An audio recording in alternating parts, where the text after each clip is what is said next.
The story begins with Kadoyama Ritsuki seeing that he was accepted into the computer engineering college. This was the moment when he received his acceptance letter from that college. However, because he was distracted, a truck appeared in front of him, and he had a tragic end, losing his life. He could not believe the shitty life he had, because he thought his college life was finally beginning, and dying in the middle of the street like that was pathetic. However, when he opened his eyes, he realized that something was wrong. He reincarnated as Ian, the son of a farmer. His parents could not believe the birth of a child with black hair. They lived as imperial farmers, and his family was predictably miserable. He was the third of 4 siblings and suffered from hunger every day. So, when his parents and his 2 older brothers went out to work, he took care of his little sister, wandering around all day in search of food. People from afar found him disgusting to the point of calling him a crow, and he got angry, since it was not as if he wanted to be born with black hair. All of this is crap for him, since he finally reincarnated and ended up stuck living in total poverty.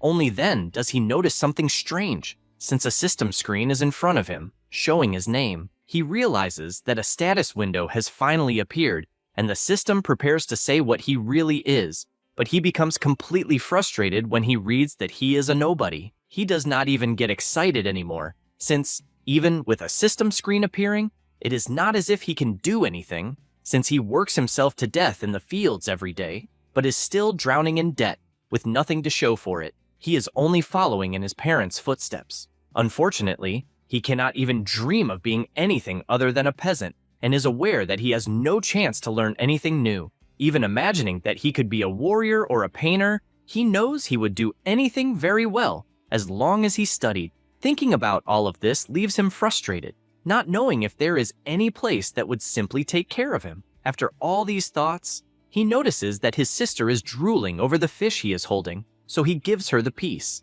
since, whether he likes it or not, she is his little sister. Sometime later, they walk through the forest again, and he asks her not to stray too far. She keeps picking some little fruits, and he is happy that she is growing quickly. At that moment, he notices something strange, since a very large shadow is approaching, until the scare becomes even greater when he sees that it is a huge bear in front of them. The animal attacks, and he runs while hugging his sister to protect her. At that moment, a powerful lightning bolt strikes the bear, leaving it completely electrocuted to the point of dropping dead on the ground. Ian does not really understand what just happened, and a woman approaches, giving her greetings. She asks if that is the Feldenberg region, and he answers yes. But inside, he wants to know who the hell she is, since she was strong enough to defeat a bear. She introduces herself as Elidis, a wandering mage.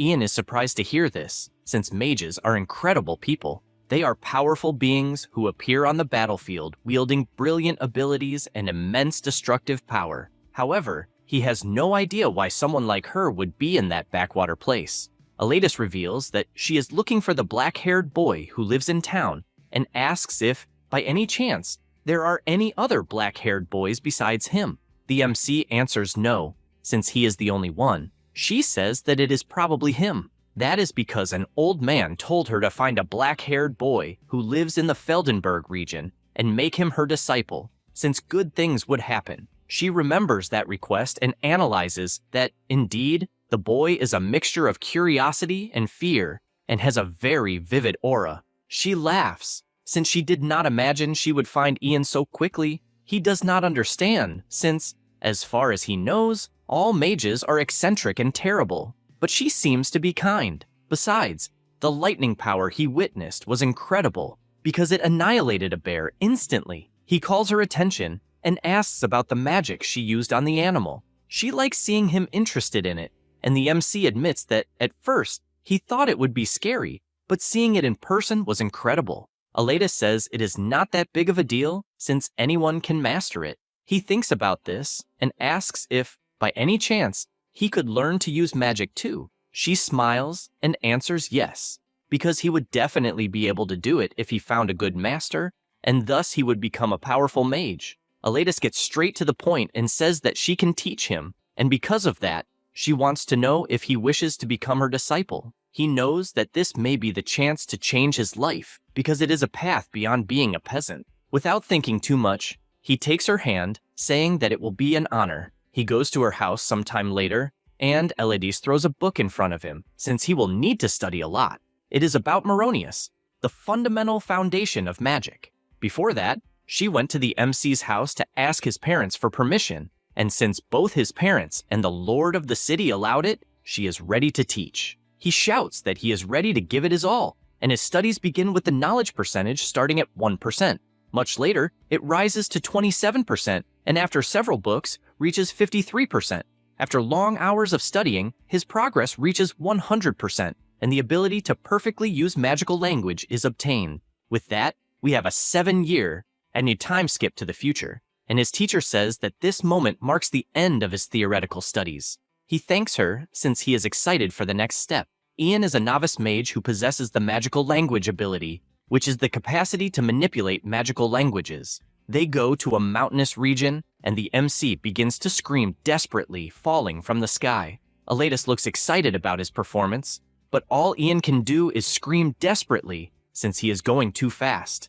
And all he has learned in the last 6 years was Meronius. She watches him plummeting and tells him to listen to the voices. He does not understand what that means and starts wondering what voices he should hear outside, since he cannot hear anything besides the sound of the wind. At that moment, some voices begin whispering that a human is flying. He is surprised and wonders if, by any chance, it is the Meronius language. With that, the aeromancy ability is acquired, which is the capacity to manipulate wind magic. He finally returns to the ground, completely battered from hitting the branches, and she says that, at least, he managed to hear the voices once. After all, a mage gains power by communicating with the mysteries of all things. She reveals that this is true magic, and since he managed to hear the voice of the wind, it is time to hear the next mystery. He says that he is prepared, and she says the first one will be hydromancy. With that said, the MC is thrown into a lake, and the voices begin telling him to get out since he is polluting the water. The next mystery is cryomancy. He is thrown into the snow, freezing to death, and the voices ask if, by any chance, he is cold. After all of this, his teacher praises him, since he is mastering everything at an incredible speed. Because of that, she snaps her finger and creates an immense wall of fire, which leaves Ian terrified, not understanding why that is happening. Several voices come out from within the flames, wanting to know if, by any chance, they can burn him. The MC screams for help, since this is getting way too crazy. Sometime later,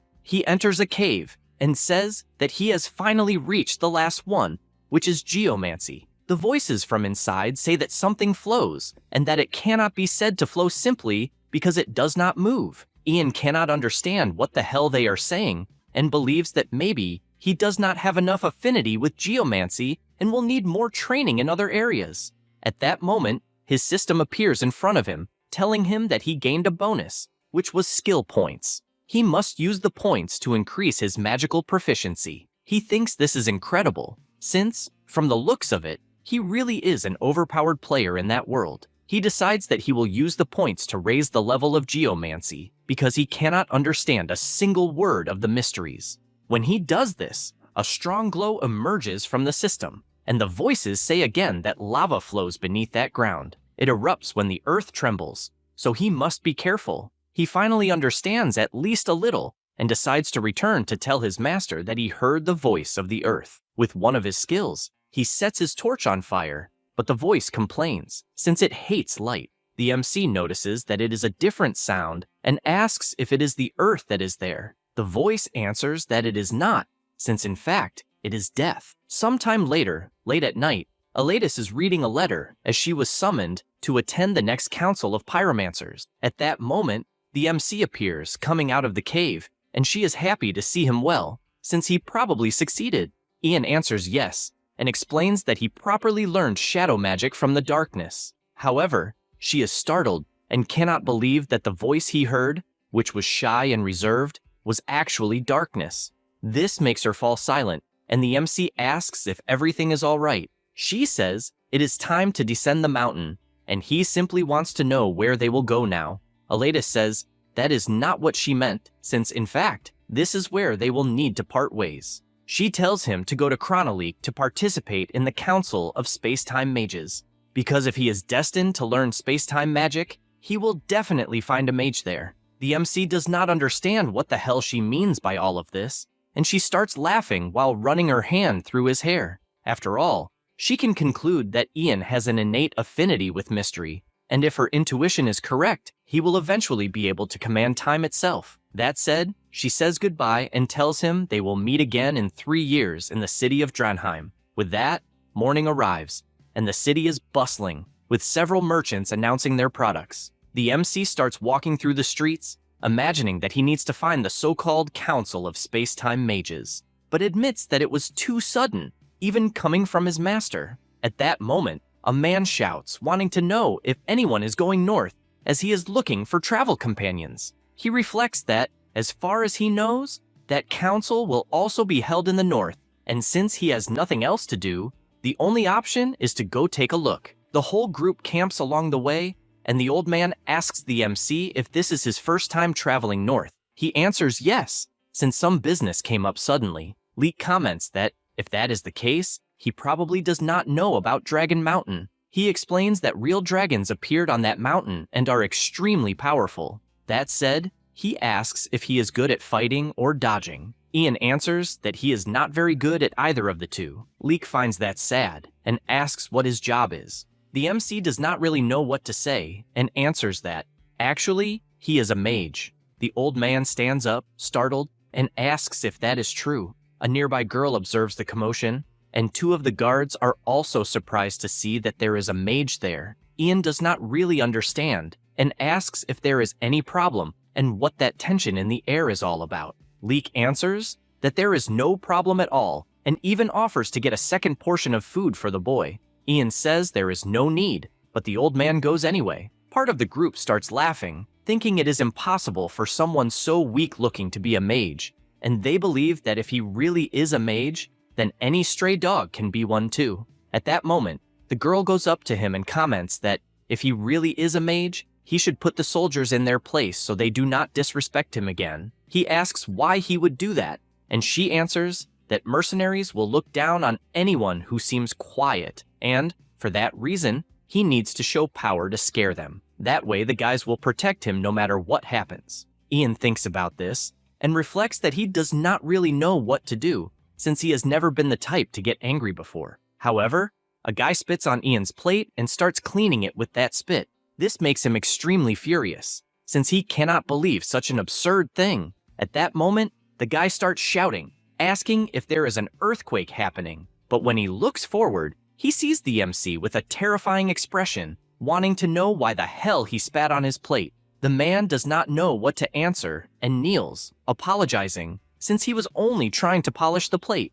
Ian finds this absurd and tells him to use water if he wants to do that. The guy answers that the water is filthy and full of lime, mud, and parasites, and that one cannot wash dishes in a place like that because it is more disgusting than saliva. The MC is shocked to hear this, and the mercenaries ask if everything is all right, since he froze out of nowhere. But to him, medieval hygiene standards are simply absurd. He recites a spell, and the campfire starts burning, becoming more and more intense. The guards ask what that is, and the MC tells them to go get water immediately. Everyone runs as if there were no tomorrow, since they do not understand why a boy suddenly became furious out of nowhere. Sometime later, already very late at night, the mercenaries walk a little, asking if Kathy really went that way. The soldier gets excited, since the girl is a cutie, and this time, he will try to win her over. However, they spot something, and the moment they were about to shout for her,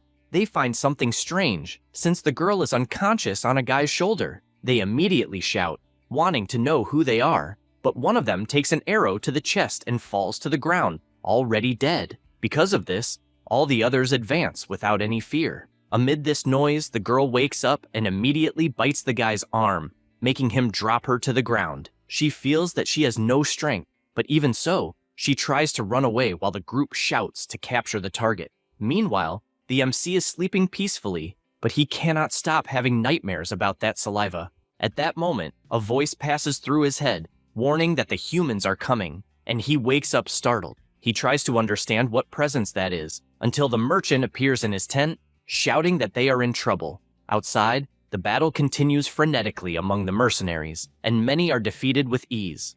The kidnapper warns that he does not care how many will die, since he only wants them to find the girl. She remains hidden behind a nearby tree and starts to panic, not knowing what to do. At that moment, a sword appears pointed at her, and the kidnapper says that he finally found where she was hiding and tells her to get up right away. Otherwise, he will rip off both of her arms. Kathy starts crying, imagining that this is the end for her. The guy prepares to attack, but is thrown far away like a soccer ball. The one responsible was Ian, who, as he approaches, grabs her arm and tells her to stay close, since everything will be all right. She becomes thoughtful about whether that is true, and everyone forms a line, following the MC with every step. The old man says they are ready, and the MC prepares himself and uses his darkness skill. A black sphere forms in his hand, and a curtain of smoke begins to spread across the entire battlefield, making the mercenaries unable to see anything. Ian takes the opportunity to leave with the group, and his night vision skill is activated, granting him vision in total darkness. Although the darkness is sinister, one of the kidnappers gets close to them with a lit torch and, without hesitation, prepares to attack. Leek begs for mercy, but the MC activates his scorching fire in time, causing the guy to catch fire like a living torch. The guy falls lifeless to the ground, and the other kidnappers begin to worry. Ian thinks this is great because his goal is to scare them. However, a swordsman charges forward anyway, but halfway there, a dragon appears and devours his body as if it were a feast, leaving everyone terrified, including the MC, since he never imagined they would run into a dragon.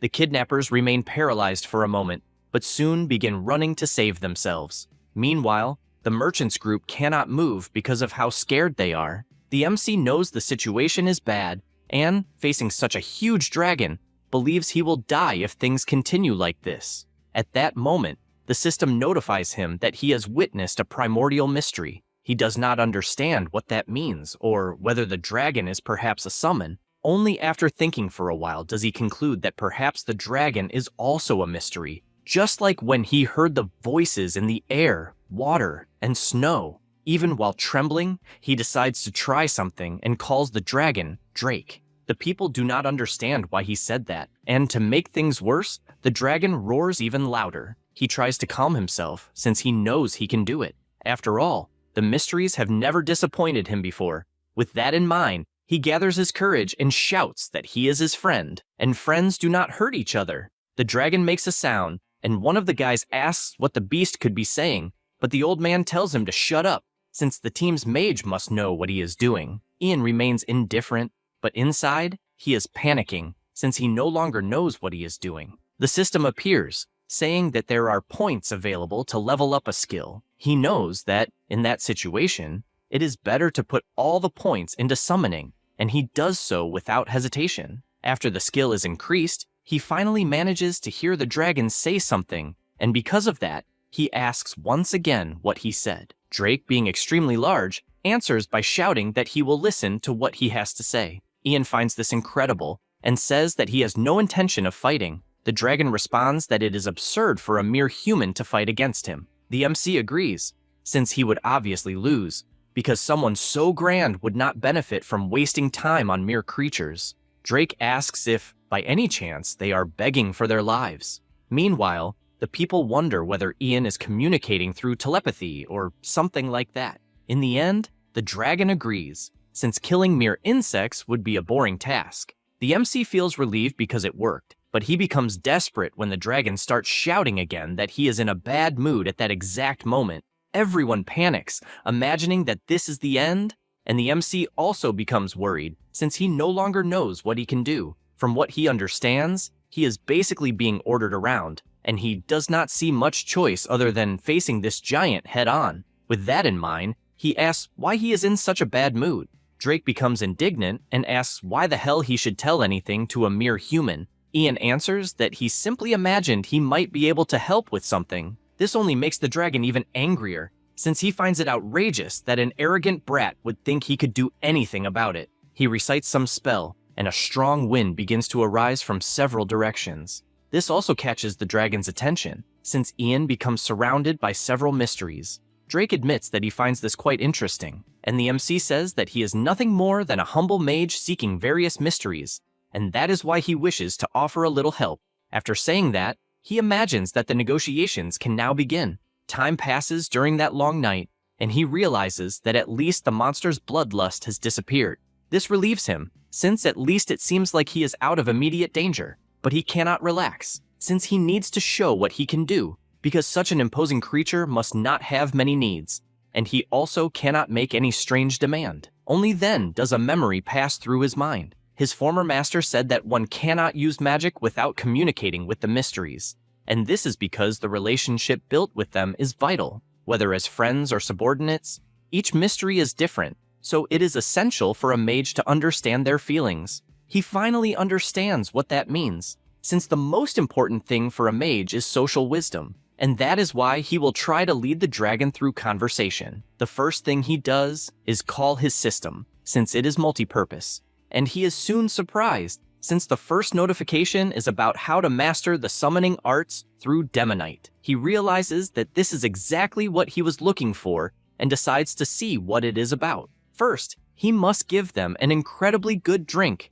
The larger the body, the stronger the drink must be. Only then does the next step come, which is to flatter them as if there were no tomorrow. The MC does not understand what kind of advice that is, or whether it is some kind of joke. This leaves him depressed, since he would not be able to do something like that. But he quickly pulls himself together, since he needs to win over the dragon first, and this is the only way to find an opening. He calls out to the dragon and says that he has prepared a gift. Drake becomes curious and tells him to bring this so-called gift. With that response, Ian calls for Leek and shouts for him to quickly bring the strongest drink they have in the carriage. He immediately obeys and returns with the best drinks he has.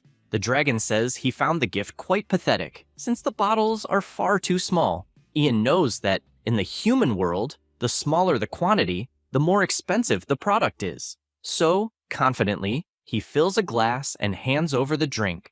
The dragon notices that it has a horrible smell and, with a frightening expression, asks if he is plotting something. He answers that he obviously is not and says he will drink a little to demonstrate. Having said that, he takes a huge gulp of that alcohol, and, although inside he thinks it is horrible, since he is not even old enough to drink, he comments that it is delicious. The dragon is still hesitant, since the smell seems very strong despite its good appearance, and the MC asks him to please try it, since he is sure it will be to his liking. The monster takes that tiny glass in his paw and lightly places his tongue on it to taste it.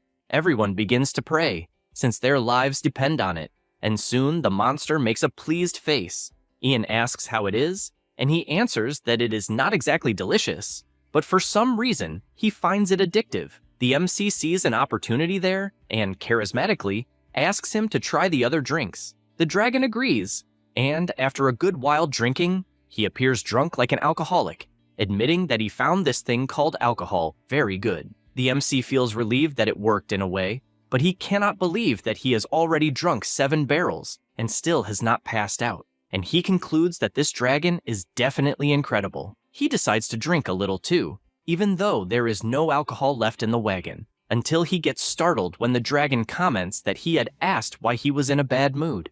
Ian starts to imagine that the dragon suddenly became sentimental, and Drake says that his nest is in a bad place and is smaller than the others. Even so, his partner said it was cozy. The MC can hardly believe that this monster really had a girlfriend. He continues saying that, without him knowing, everyone started mocking her because of a guy like him, and since he felt so guilty, he lets out a strong roar, saying that he had to break up with his partner. The people wake up from that loud roar, and seeing that it is getting more and more intense, practically faint from that terror. The MC reflects that dragons' feelings are the same as humans, and thinks this could work out if he plays his cards right. He calls out to the dragon and says he can use his magic to fix the nest. Drake asks if he is serious. He answers that he is, but says he wants a small favor in return. After all that, the day dawns, and the MC notices that everyone is sleeping peacefully. He touches the old man's head, and the old man starts giving little kisses, which only makes him even more irritated, to the point of shouting that he will rip his fingers off. Leek finally wakes up and sees Ian with a bizarre expression. This terrifies him, and everyone is thrown out of the wagon. They do not understand what is going on and ask what happened, since they only remember the dragon letting out a roar. The MC answers that everyone simply passed out, Kathy asks if, by any chance, the dragon just left. He says no, since, in truth, it is just waiting for them. The three despair once again, since that means the dragon is waiting to devour them. Ian says no and explains that, in truth, he made a deal to save their lives, and now the dragon is waiting. The girl finds this idea of a deal strange. Meanwhile, the two fools find a sacrifice for them admirable. The MC finds these guys more and more unnecessary. That is because he made a deal with the dragon, since he would fix the nest in exchange for letting everyone leave. They start singing a song in Ian's name, which startles him, leaving him unable to understand what is going on.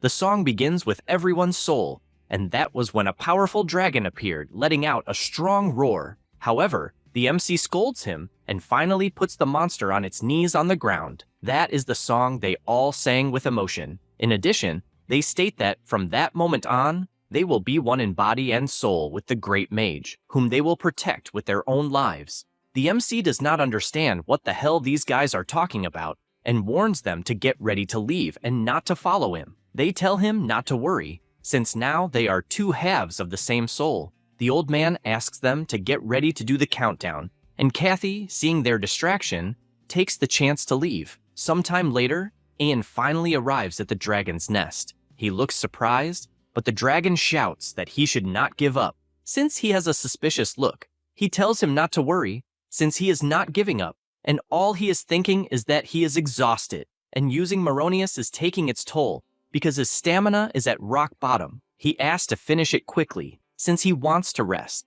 and believes that if he pushes the sharp rocks and straightens the walls, it will become quite spacious. He starts concentrating and recites his power of earth. The mysteries of that element appear, and Ian explains that he has a favor to ask. However, the voice says it is not interested since it is busy. The MC gets worried since apparently that mystery really hates him. The dragon asks how it went. He explains that the earth refused to talk and that he will have to ask again when it is in a good mood. But deep down, he knows that the earth will probably only get angry again. However, the dragon says there is no problem, since if the earth is rejecting it, there is nothing to be done, and says that apparently it is a great being with no solution, but thanks him anyway for trying to help someone like him. The MC is surprised hearing those words, since the dragon seems like a completely different being. The monster asks his name and reveals that his own name is Drake Longtail, asking them to be friends. Ian accepts right away, and the two finally become friends. With that, a new skill is acquired, dragon summoning. Ask a dragon friend for help, and he will promptly answer your call. He is happy to have obtained this skill, but at the same time, he feels bad for not being able to do anything in return. Drake calls his attention and, showing a huge pile of treasure, asks him to take as much as he wants to celebrate their friendship. The MC finally discovers that his master was right, since dragons really do have a weakness for collecting jewels. This only serves to make him feel even worse, because if the earth saw those jewels, it would probably hear his request in the blink of an eye. This gives him an idea, and he asks the dragon if, by any chance, he could put a little greed into that treasure. Drake does not quite understand what he means by that. The MC makes all the preparations and thinks that he almost forgot the method his master taught him, since if a mystery is stubborn, he only has to offer a gift through a magic circle. They keep watching what will come next, and once again, he calls upon the earth. The mystery asks if he is going to summon it. Ian laughs and answers that he does not go around summoning just anything. The jewel starts shining intensely and spreads throughout the entire magic circle, even breaking the walls. Drake protects himself from that light until he looks straight ahead, since his nest has reached a completely different level. This makes him extremely proud, and he admits that it smells very good. He asks Ian if, by any chance, he also uses magic to give it that smell, but before getting an answer, he thanks him for this help, since now he will never have to feel ashamed beside his partner again, nor will he have to worry anymore after they have children. The MC does not like so many details, and simply says he is glad he liked it. However, he starts feeling dizzy, and his head starts spinning. The dragon gets worried and asks if he is okay since he is bleeding. Ian cannot answer and falls unconscious to the ground. The dragon panics, asking Ian to wake up and no longer knows what he should do. Suddenly, someone shouts, calling for the MC. It was Kathy, running like crazy. The dragon looks at her without understanding anything and makes a bizarre face, like someone who is not in the mood to talk. She asks him, please, to listen, and explains that she is Ian's friend, so he cannot eat her. Her hand signals are terrible, but in the end, the dragon tried to understand. The MC makes some noises, despite not waking up. Sometime later, already at night, he continues sleeping peacefully and with his hand tries to grab his phone to see what time it is. He holds Kathy's hand and starts wondering why it is so soft and whether, by any chance, it has turned into a gummy candy or something like that. He keeps rubbing it, thinking it is very cute, until he gets startled when he hears someone asking if he has woken up. He finally realizes he is sleeping on Kathy's lap and gets up in shock, questioning what he is doing in that place and whether, by any chance, he is still dreaming. She asks him to lie down a little longer, since he seems confused. He lets out a groan, and this leaves Kathy worried, because he should not have sat up so quickly. Ian feels a strong headache and remembers that he passed out. Basically, he tried to talk to the dragon, had a nosebleed, and forced the level of his summoning arts to rise. His biggest concern is whether, by any chance, Kathy saw him going through all of that, and he finds the situation far too embarrassing. In the end, he asks where the dragon is, and she says that he simply left without warning. The MC considers that maybe Drake went back to his female. Either way, he apologizes for the trouble, and she tells him not to worry about it. Ian, curious, asks how the hell she managed to enter the cave, since he cannot imagine the dragon simply letting her pass. She answers that she just said she was a friend of his, but that leaves him even more confused, since there would be no way to communicate with a monster, and he wonders whether she actually used automatic translation or something like that. She reveals that, in truth, she managed to do it while knowing the risks, because there is something important she wanted to ask. He asks what it is, and Kathy reveals that the attack last night happened because of her, and apologizes for dragging him into it. Ian sees that the mood suddenly became heavy, and realizes that this is the reason she trembled so much the other day. Either way, he asks if that is the reason she was accompanied by those bandits, but she answers that she obviously is not part of that group and is not a bandit either, and, even though it was supposed to be a secret, she will have to tell him, starting with the fact that her name is not Kathy, and reveals that she is actually the princess of that kingdom. The MC is surprised and wonders whether, by any chance, he is still dreaming. She explains that her real name is Lucy, from the Italian family, and that the bandits who tried to kidnap her were sent by her fiancé. Ian becomes even more curious about all of this, and wonders whether, by any chance, it is some kind of lover's quarrel. She answers that obviously not, and that, in truth, she was planning to go even farther away so that he would never be able to find her. But after what happened last night, she lost confidence and ran away alone. She takes his hand and asks him, please, to help her escape. Ian asks her to wait a second and questions the real reason she is running away and whether, by any chance, her fiancé did something. She explains that the Italian family is a barony that governs the region, but since they lacked knights to serve them, they were constantly threatened by external enemies. At that rate, a territorial war would have destroyed her house. In the end, her family promised her to a knight who was a former mercenary captain. He led the most powerful mercenary group of that time, and with that person, the threats finally stopped. At first, everything seemed very good, and he was always smiling and pleased with the position of male heir. She was also happy with it. However, eventually, he began abusing his status to seize power. He started going out with other women and treated her with nothing but contempt. In the end, her parents could no longer remain silent and demanded that the engagement be broken off. She begins to tremble while telling this story and finishes by saying that the bastard ended up poisoning her parents.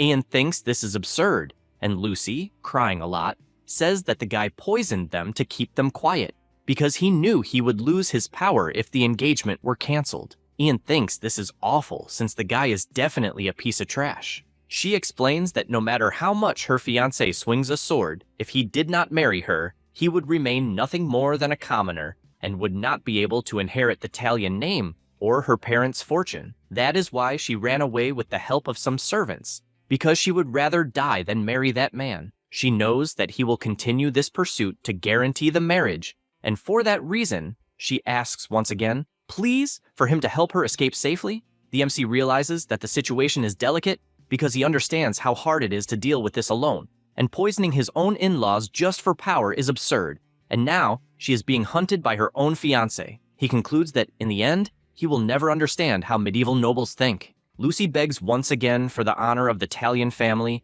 and guarantees that she will make it worth his while. He asks why he was chosen, and what if, by any chance, he decides to betray her. She shouts that her fiancé is a cheapskate and would only give a few silver coins for her head. But, on the other hand, she guarantees that she herself could give everything. Ian questions what she means by that. Lucy answers that she could give him the entire Italian house. A silence hangs in the air, and the MC imagines that this means she could even marry him. It would be the son of a peasant becoming a sacred knight, and that is a gigantic opportunity. But if that happens, he will become Ivan Elatus Raven, and he thinks that living as a hero is kind of cool. But he was reborn in a fantasy world, and all he should do is master magic. So, he believes that helping her could give him experience as a mage, that he could even earn some money for the journey, and that he will just drive away the pursuers, while the rest can be handled along the way. After thinking all of that,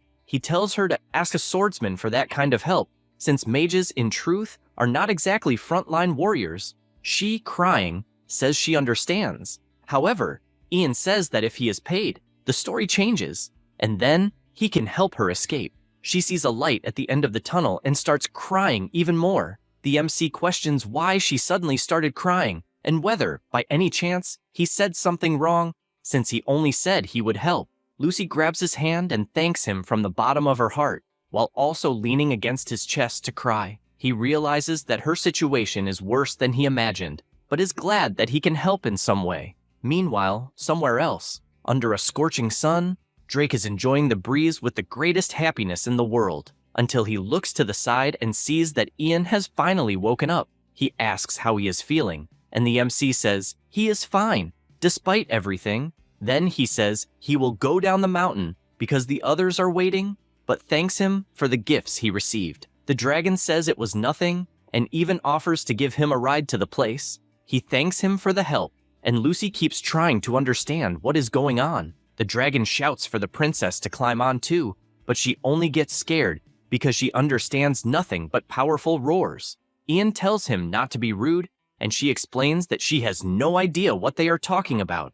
Either way, he extends his hand and asks her to climb onto the dragon's back. She does so, and the dragon says that he will depart. First, he gains momentum and flies into the open sky. In another location, the merchants say they need to leave immediately, since the mercenaries who were with them were annihilated. Jason says that if more bandits are nearby, everyone will die. Mark knows that, but says they at least need to settle things properly. The two do not reach an agreement, since they want to flee from the bandits, but still need to worry about the dragons.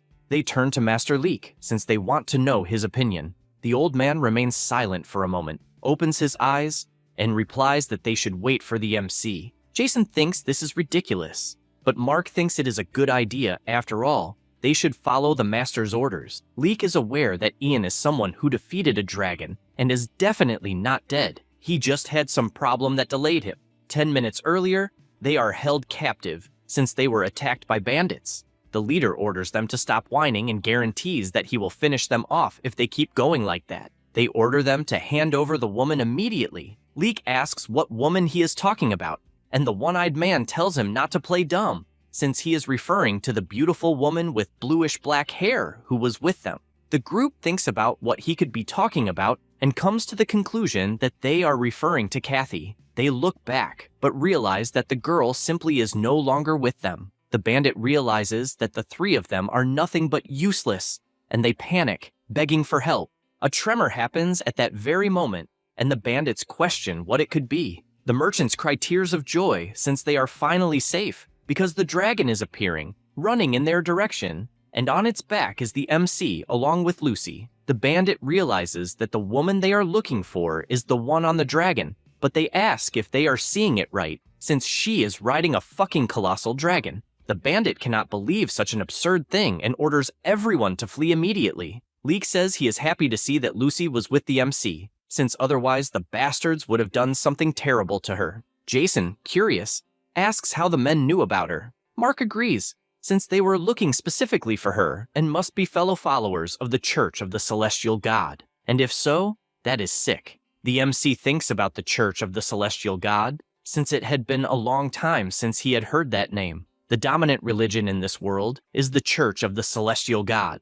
Their doctrine forbids enslaving fellow believers, but traffickers and slave traders abandoned that commandment long ago, and he knows that even after seeing a mage and a dragon, they probably will not give up on her. He thinks the persistence of these guys is insane and wonders if her fiancé is really that desperate for this marriage. He knows this is bad because at this rate, they will eventually catch her, and he is afraid. Because of that, he asks Drake if he could ask him for a favor. The dragon replies yes, and he asks him to scare off the bandits, even killing them if necessary. Drake replies that if that is his wish, then he will gladly do it and runs off after the bandits. Ian reflects that obviously he does not want to order anyone's death, but in this medieval fantasy world, where killing is a daily occurrence, if he wants to survive, he will also have to change. At this instant, another pain strikes his head, and he wonders if he overused the powers of the god Meronius again. Lucy notices this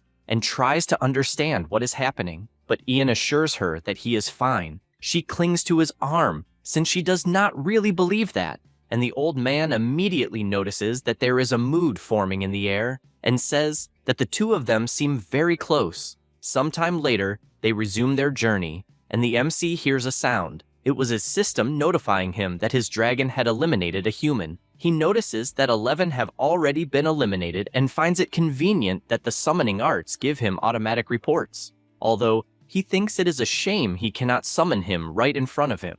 At this moment, the dragon calls him through telepathy and says that he has already scared off all the humans in sight. The MC thanks him, since it was definitely a great help. Drake says it is not a problem because he is happy to be able to help a friend, and asks if he is already leaving. He replies yes, although it is hard to say goodbye. He is aware that Drake cannot leave the mountains, and it is a shame that he cannot see him one last time. The dragon thanks him for everything, and so does Ian. But before leaving, Drake asks if he is interested in the remains of a phoenix's nest. Sometime later, Ian arrives in Riverville and keeps thinking about that phoenix. That is because the dragon told him that rumors say an ice phoenix lives in the northern mountains, and that he could go see it himself. The phoenix is a bird of infinite blue. Its feathers are coated in ice, freezing everything they touch. The ice phoenix has inhabited these peaks since ancient times, and is known as one of the highest-ranking magical beasts in the Storm Mountains.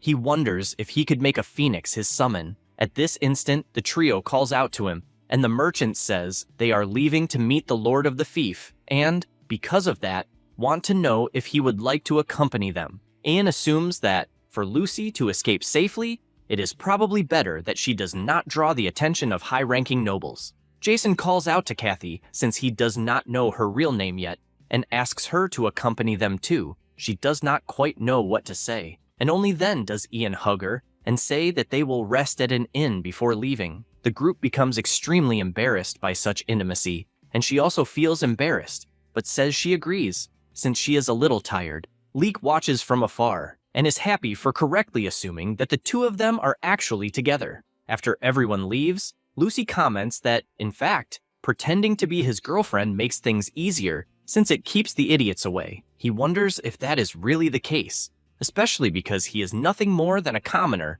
who is the son of a farmer, so he still has all the speech of someone from the countryside. She says that, in truth, he is currently a mage, but the MC asks her not to pay too much attention to his thoughts, since he is just imitating his master, and asks what her plans will be from that moment onward. She replies that for now, she just wants to see Count Katina, since he is an uncle of hers on her mother's side, and if she explains the situation, he should give her some help. The MC wonders if perhaps her mother was close to the Count, but she, embarrassed, says that, in truth, they simply did not get along badly. Ian gets worried, since if she is not sure they were close, this becomes a little risky, and, curious, asks if she does not have anyone else she can trust besides her uncle. Lucy does not like this at all, since he is doubting the Count, because there is no one in this world more trustworthy than him. The MC says that it is fine, since if she trusts him that much, then he must be a good man. She says that her uncle is better than a complete stranger,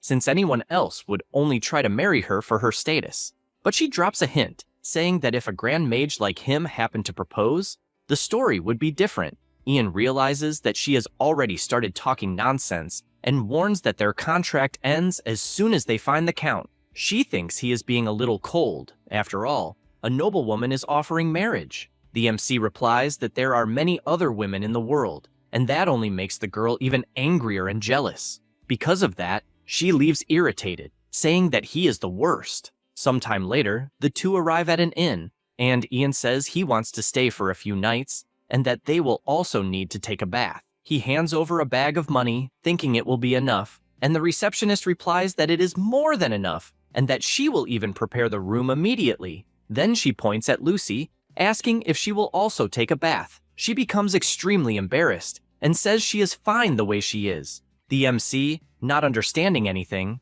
asks if, by any chance, she also thinks the water is dirty. Lucy does not know where to hide her face since, apparently, she needs to spell it out for someone as dense as him. Ian still does not understand anything, and after the explanation of how bathing works in the hot cauldron, he realizes that the characteristics of medieval baths have zero privacy. He finally realizes why she is so restless and immediately says to prepare only one bath. Lucy takes off her hood again, and this catches the attention of all the young men in the inn because of her beauty. The MC realizes she is drawing too much attention and tells her to put the hood back on. She does not understand why, and he approaches, asking her to do it quickly because everyone is staring.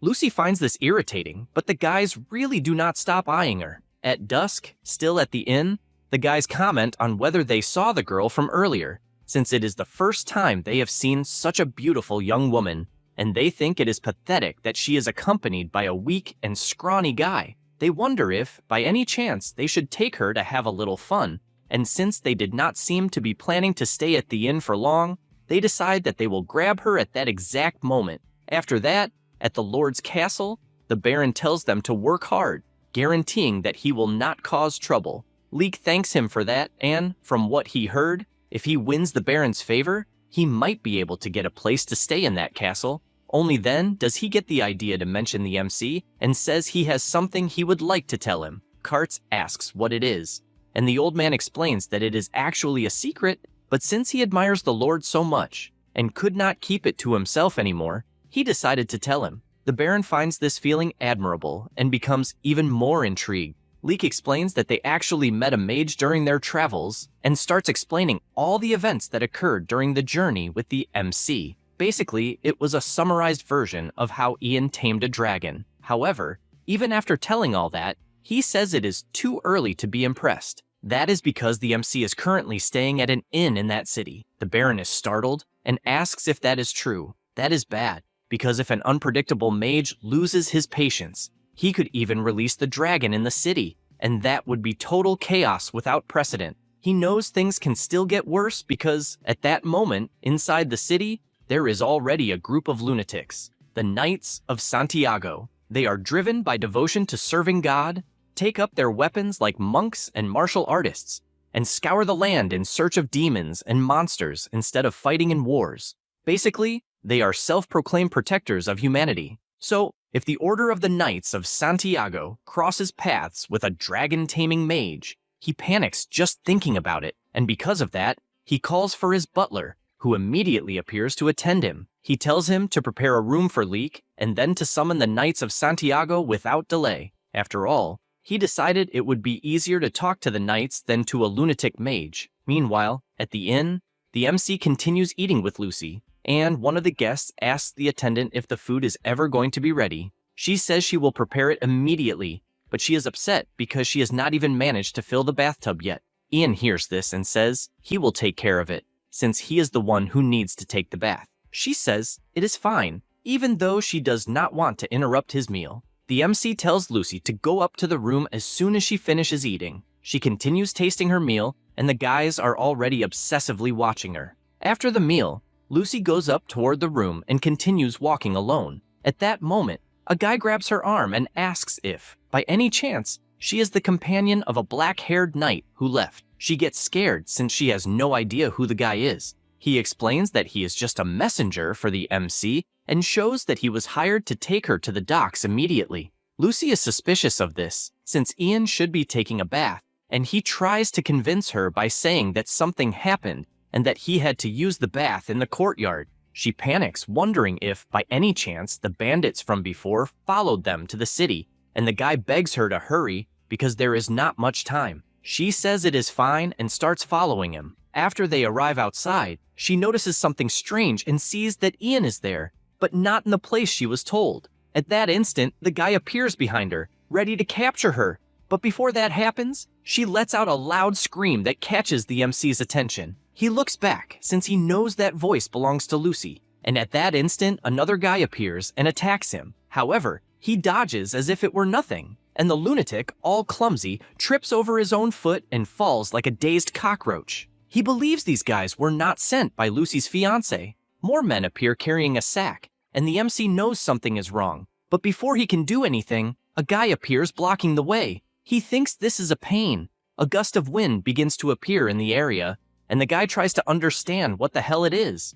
Ian knows that, with his current power, he cannot use magic exactly the way he wants. And in this case, among the mysteries that could help, he will have to find one that can do it. A voice appears saying that the light of humans is fading, and that it is the perfect time for a little fun. He knows that this voice belongs to darkness, and because of that, he uses his ability corresponding to the mystery. The guy gets scared since he cannot see anything, and the MC hits him with a piece of wood. He tells the defeated man that when he casts this shadow art, he will not be able to see anyone other than himself. More people begin to approach, and Ian realizes they called reinforcements. Because of that, he dissipates the black mist and tells him to answer quickly where they took the girl. The guy celebrates since he can see again, but gets hit on the head again because he is not answering what was asked. At that moment, something passes beside his head, and he realizes it was a dagger. A group approaches, telling them to stop,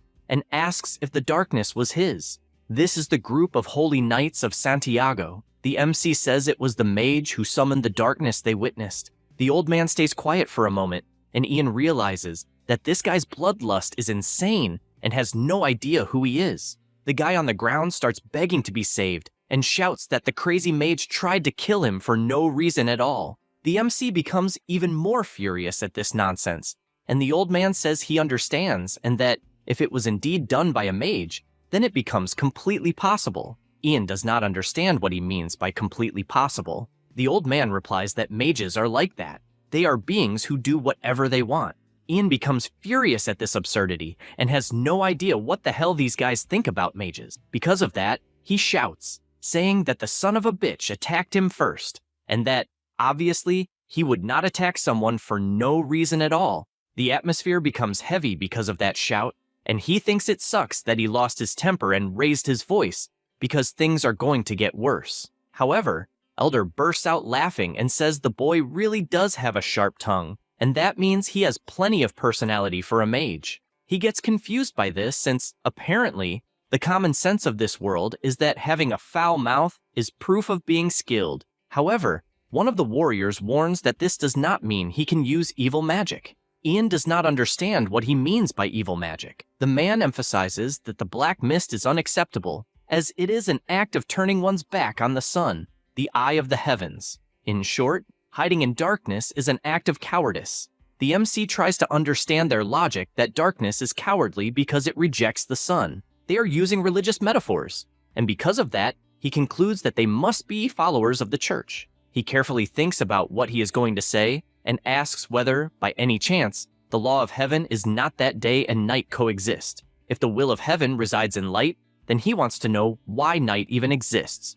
The man does not really know how to answer, and the MC starts shouting that the sun creates light, just as the absence of light creates darkness, and the two coexist. And what created it was simply the power of the great mystery, so he wants to know what the hell is wrong with that. Once again, the man is left speechless, just like everyone else. They stop to reflect and say that, in fact, it is true since, without the permission of light, he would not be able to conjure darkness under the sun, and that is also the will of the heavens. Ian cannot believe these lunatics, since they are medieval fanatics. and, unrelatedly, asks if he can leave, since his sister was kidnapped and he needs to go get her. The old man looks at the bandit and asks whether, by any chance, he attacked that guy because he was a kidnapper. Ian answers that he did, and the lunatic realizes he is screwed and tries to disguise it at all costs. The old man orders his group to keep an eye on the guy and goes to apologize to Ian since he took up his precious time. However, he offers his help as an apology. The afternoon goes by, and the kidnappers prepare to escape by boat until the MC appears running. They point out that this is the place the lunatic mentioned and become furious since the kidnappers escape by boat, and they think they are a bunch of cowards. Ian knows that moving by boat is extremely dangerous at sunset and gets startled when the old man shouts to everyone and says that, for the sake of a single person, they will all cross together in the middle of the darkness, and everyone shouts that they will do it in the name of the Knights of Santiago. The MC finally realizes that the group is indeed an order of knights, but mentions that it is dangerous for them to get on a boat. The old man tells him not to worry, since they are very strong. Ian warns that he found a hook earlier and will pull the boat, then asks them, please, to attach the hook when it gets close. Elder is startled upon hearing that he will pull a boat and asks how he will use a water art when he saw him using shadow arts. The MC reveals that he completed the introductory levels of several different schools. The old man finds this strange, since all the mages he saw on the battlefield used only one type of magic, and from what he understood, the MC completed several different levels, which would not be normal. Ian prepares himself and recites his water magic,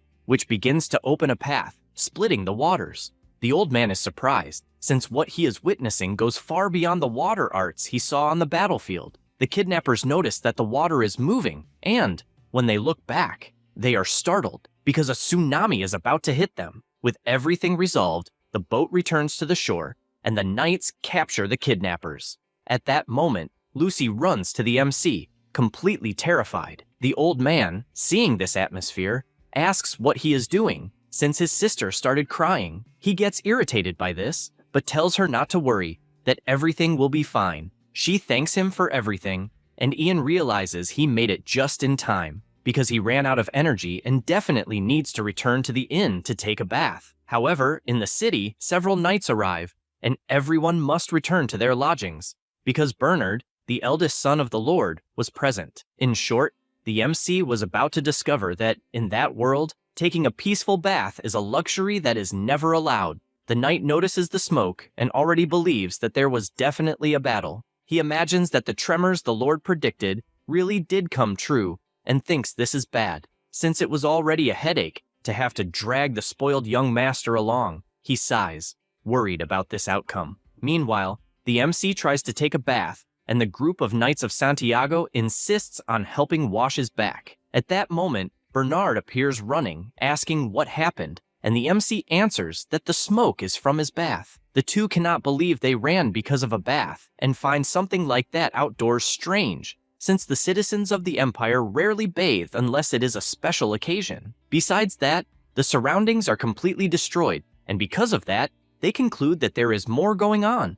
And since he is the eldest son of the Lord, he wants to be fully informed, so he orders them to give detailed explanations. Elder calls out to the young master to explain the situation, and the boy asks why he is speaking, since the question was for the MC. The old man tries to explain that Ian is actually a mage, and is already certain about what the boy is going to do about it. Bernard slaps his hand on his emblem, saying that he is heir to the royal family, and because of that, orders him to get out of the bath to pay the proper respects. In that world, the nobility has a cultural tradition known as mage provocation. Simply put, it is a custom in which nobles provoke mages to test their power. However, a mage who endures the provocation in silence is considered weak, while a mage who reacts with anger is recognized as truly powerful. Ian thinks about all of this, since what his master once talked about may be happening. The boy gets furious at such an absurdity and asks who he thinks he is to challenge him. The MC says he has no reason at all to obey a stranger. The young master becomes increasingly furious, going so far as to order his knight to drag the fake mage out of the bath. Ian believes that all of this is an act and decides to participate as well. He stands up and overflows with all of his power, questioning what he meant by calling him a fake. The boy starts to become terrified of that black aura, and Ian commands the objects to rise, and everything begins to fly around the people. Hansen asks him to stop, since he has perfectly understood his true power, and apologizes for the disrespect. The objects fall to the ground, and the MC believes he has done enough, and that it is probably what is necessary for the brat to back down. However, this only served to make the young master throw a tantrum on the floor, and the MC thinks this is a pain, because with this outcome, he will end up being executed by Baron Karts. The next day, at the castle, the MC is invited by the Baron, and he apologizes for his whiny son causing trouble, since, from what he heard, he caused many problems. Ian says that was not the case, and even apologizes, because he went too far. Karts remembers something and asks whether, by any chance, he did not have a companion. Ian says that she had some matters to take care of and, because of that, stayed at the inn, since she does not need to go through the trouble of showing her face to everyone, and the group of Knights of Santiago offered to take care of her. The Lord says he understands and asks what his master's name is. He answers that her name is Eradisu. The Baron says he has heard of her and believes she headed south, but he is surprised, since, from what he understood, the MC is not going to the Principality of Palgar or the Principality of Roxlan. Ian does not understand what he means by that. The old man explains that things have been a bit tense lately, and, apparently, the Principality of Palgar has its eye on Roxlan. Ian gets worried, since that means there could be a war, but says that, in truth, he is heading east in search of a mystery. Karts says he understands and says that he will also give him a present. He shows a chest and asks him to open it. The MC wonders what it could be and is surprised, since it is a very powerful staff. The old man says it was used by a renowned aeromancer, and that they say it is called Windstep. He takes it in his hand, and notices that it suited him very well, and, even though it looks like an ordinary staff, it feels more like he got a mage skin. Either way, he gets excited because he has just received a present, and the Baron tells him to consider it a symbol of gratitude for forgiving his son's rudeness. With all matters resolved, he leaves, but as soon as he arrives at the inn, he hears Lucy screaming for him. The MC rushes in and asks what happened. She claims that something terrible happened and that a suspicious crow is inside, saying that it needs him. The knights explain that a hunter caught the animal in the morning and was going to eat it, but the little girl prevented that. She says that one is Ian Eridus Raven and the other is a crow, and this even seems like fate. He simply cannot believe what he is hearing, since he hates being compared to a crow just because he has black hair, and she keeps thinking it is amazing because she did not know that. Either way, Ian apologizes for the confusion his sister caused, tells them to go ahead and eat, and scolds her, since he is the mage, and he does not want to hear that absurdity. The archer thanks him for taking a look and says they will eat the crow together for lunch. However, Ian is startled when he hears a voice begging, please, for someone to help him. He immediately tells them to wait and asks what the animal is. The crow keeps asking him to save him, and while the two keep talking, the rest of the group tries to understand what is going on. He realizes that Moronius does not work, perhaps because it lacks mystery. The crow keeps asking him to save him, and he has already said 1,000 times that he will save him. But even so, the animal keeps being annoying, until Ian becomes extremely irritated and yells at him to shut up, since he has said 1,000,000 times that he will save him. The animal finally stays quiet, and he realizes that, despite not understanding words, it apparently knows how to read the mood. The archer admits he is surprised, since, from what he understood, Ian just talked to a crow. He answers that yes, since the animal was asking to be saved. Lucy brags about this, because she said earlier that she was sure the crow was not normal. Elder laughs, and says the young lady apparently also sees mysteries like her brother, and the girl brags, since apparently she has talent for magic. The MC no longer pays attention to that, and goes to bandage the crow's wing, since he believes that is enough for now. They go to the table, and Lucy is curious about what they will do with the crow, and whether they will return him to the hunters. Ian does not like that idea, since the animal will end up becoming food. At that moment, the crow goes to his hand, and with the face of a stray puppy, begs him, please, not to abandon him, since people are far too scary. The MC finds this annoying and places him on his shoulder. Lucy deduces that they will take him with them, and, with Ian's confirmation, she becomes even more excited. wanting at all costs to give him a name, and suggests obsidian because his black eyes are beautiful. The MC notices that the crow looks happy and wonders if it is because Lucy is pampering him. However, he thought the name was too long and suggests the name Oberon. She likes it just the same, and so it is officially decided as Oberon. The animal gets excited and tells them to offer their attributes to enjoy his grace. Ian finds this funny, since he suddenly became cheeky and believes this must be happiness. At that moment, Lucy gets his attention and suggests traveling together with the knights, because it would be better than just the two of them together. Ian believes she is right, since bandits will be less trouble if they are with knights, but he worries in case they are not going in the same direction. At that moment, Elder appears and asks what the concern is. Ian explains everything, and the Elder says that, although the boy is a mage, it is still dangerous to travel alone with a woman, and suggests making a deal regarding the monsters that appeared in the Count's territory. That is because, in reality, they are going to hunt a monster that appeared in Count Katina's territory. The MC thinks about it until the old man says it will be the monster Manticora. It is a brutal and infamous magical beast that loves massacring humans. He, worried, asks if by any chance he wants to drag him into helping hunt that beast. Elder answers that no, since they would not drag the two of them into such danger, but says that, if he wanted to help of his own free will, he also would not stop him. The MC quickly realizes what is going on and stands up, saying he is out. The Elder laughs and asks him to let him finish.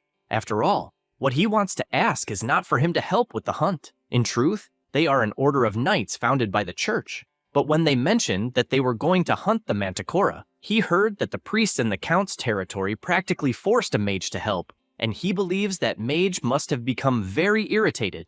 All he wanted was help calming that mage down, since, coming from another mage, it should have a better effect than coming from knights. Ian realizes it is not a bad deal, since, if it is only to cheer up a grumpy mage in exchange for gaining an escort from an entire order, it is interesting. Seeing the positive side, he tells them they will go together. The journey begins, and traveling with the Knights of Santiago was far too comfortable. All the members were men of character, so the road was quite peaceful. However, if the MC had something to complain about, it would be only one thing. At that moment, a man calls out to him, asking if by any chance he would like to join them to study the Bible. All the knights are excited about it, but he rejects the offer and realizes that, although the trip has been comfortable, he did not imagine they would be so aggressive with this religious preaching. The Elder appears, saying that it is a shame, and says that if he at least heard the voice of God, perhaps he could even become a cleric of the order. Ian thinks about hearing the voice of God, since, if he really could speak with God, maybe he could ask about his system window and why he reincarnated into this world. With that in mind, he goes to Dietrich and asks if by any chance he can participate in those studies. He begins reading the Bible little by little and starts understanding everything that is happening. Sometime later, most of them are already asleep, and a voice tells the MC that his attitude is excellent. Ian thanks him for the praise, and the knight asks what suddenly happened. He becomes confused and asks if by any chance the guy did not just say that he liked his attitude in reading the Bible. Dietrich panics because he did not say anything and cannot believe that he actually heard some voice.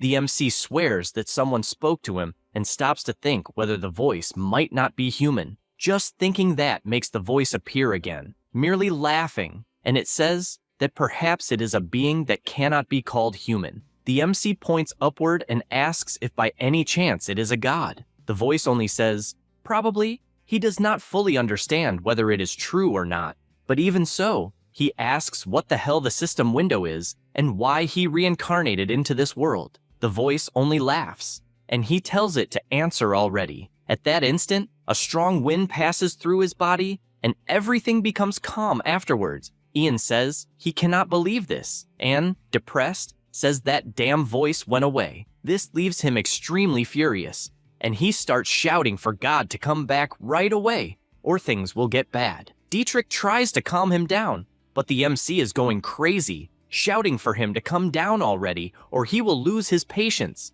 After that, he studied the Bible like a madman, all just to speak with the damn goddess one more time, and the result was that he obtained the skill Sacred Arts.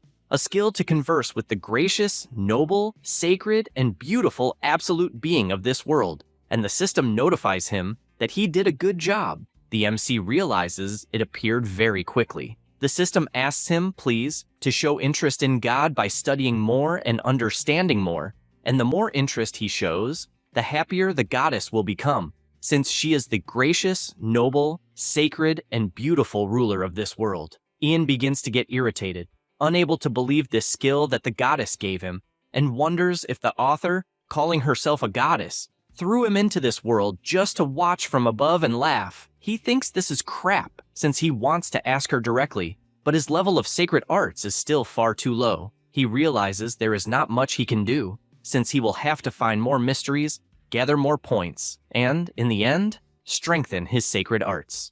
A few days later, still in the forest, the knights continue battling the bandits, defeating them one by one. Elder asks Ian if he is okay, and he replies that he is, since that is obvious, because the knights annihilated all the bandits. The elder asks if the girl got hurt. She replies that she did not and asks how he is. The old man laughs and says that no matter how old he gets, he would never fall to people of this level. Ian comments that he heard Elder used to be a mercenary, and that is incredible. Elder admits that he was, and despite the way he is now, he was quite famous in his youth. That is why he uses the code name Elder, since there are many idiots who start attacking just from hearing his real name. Ian realizes that the guy really is quite famous, and the old man shouts that they finished off the evil band of bandits, and the whole squad celebrates. One of them points out that the road splits. One path leads east, straight to the Count's castle. The other leads to the forest, where the manticore appeared. Elder explains that the forest where the mage lives is just ahead, and tells them to go.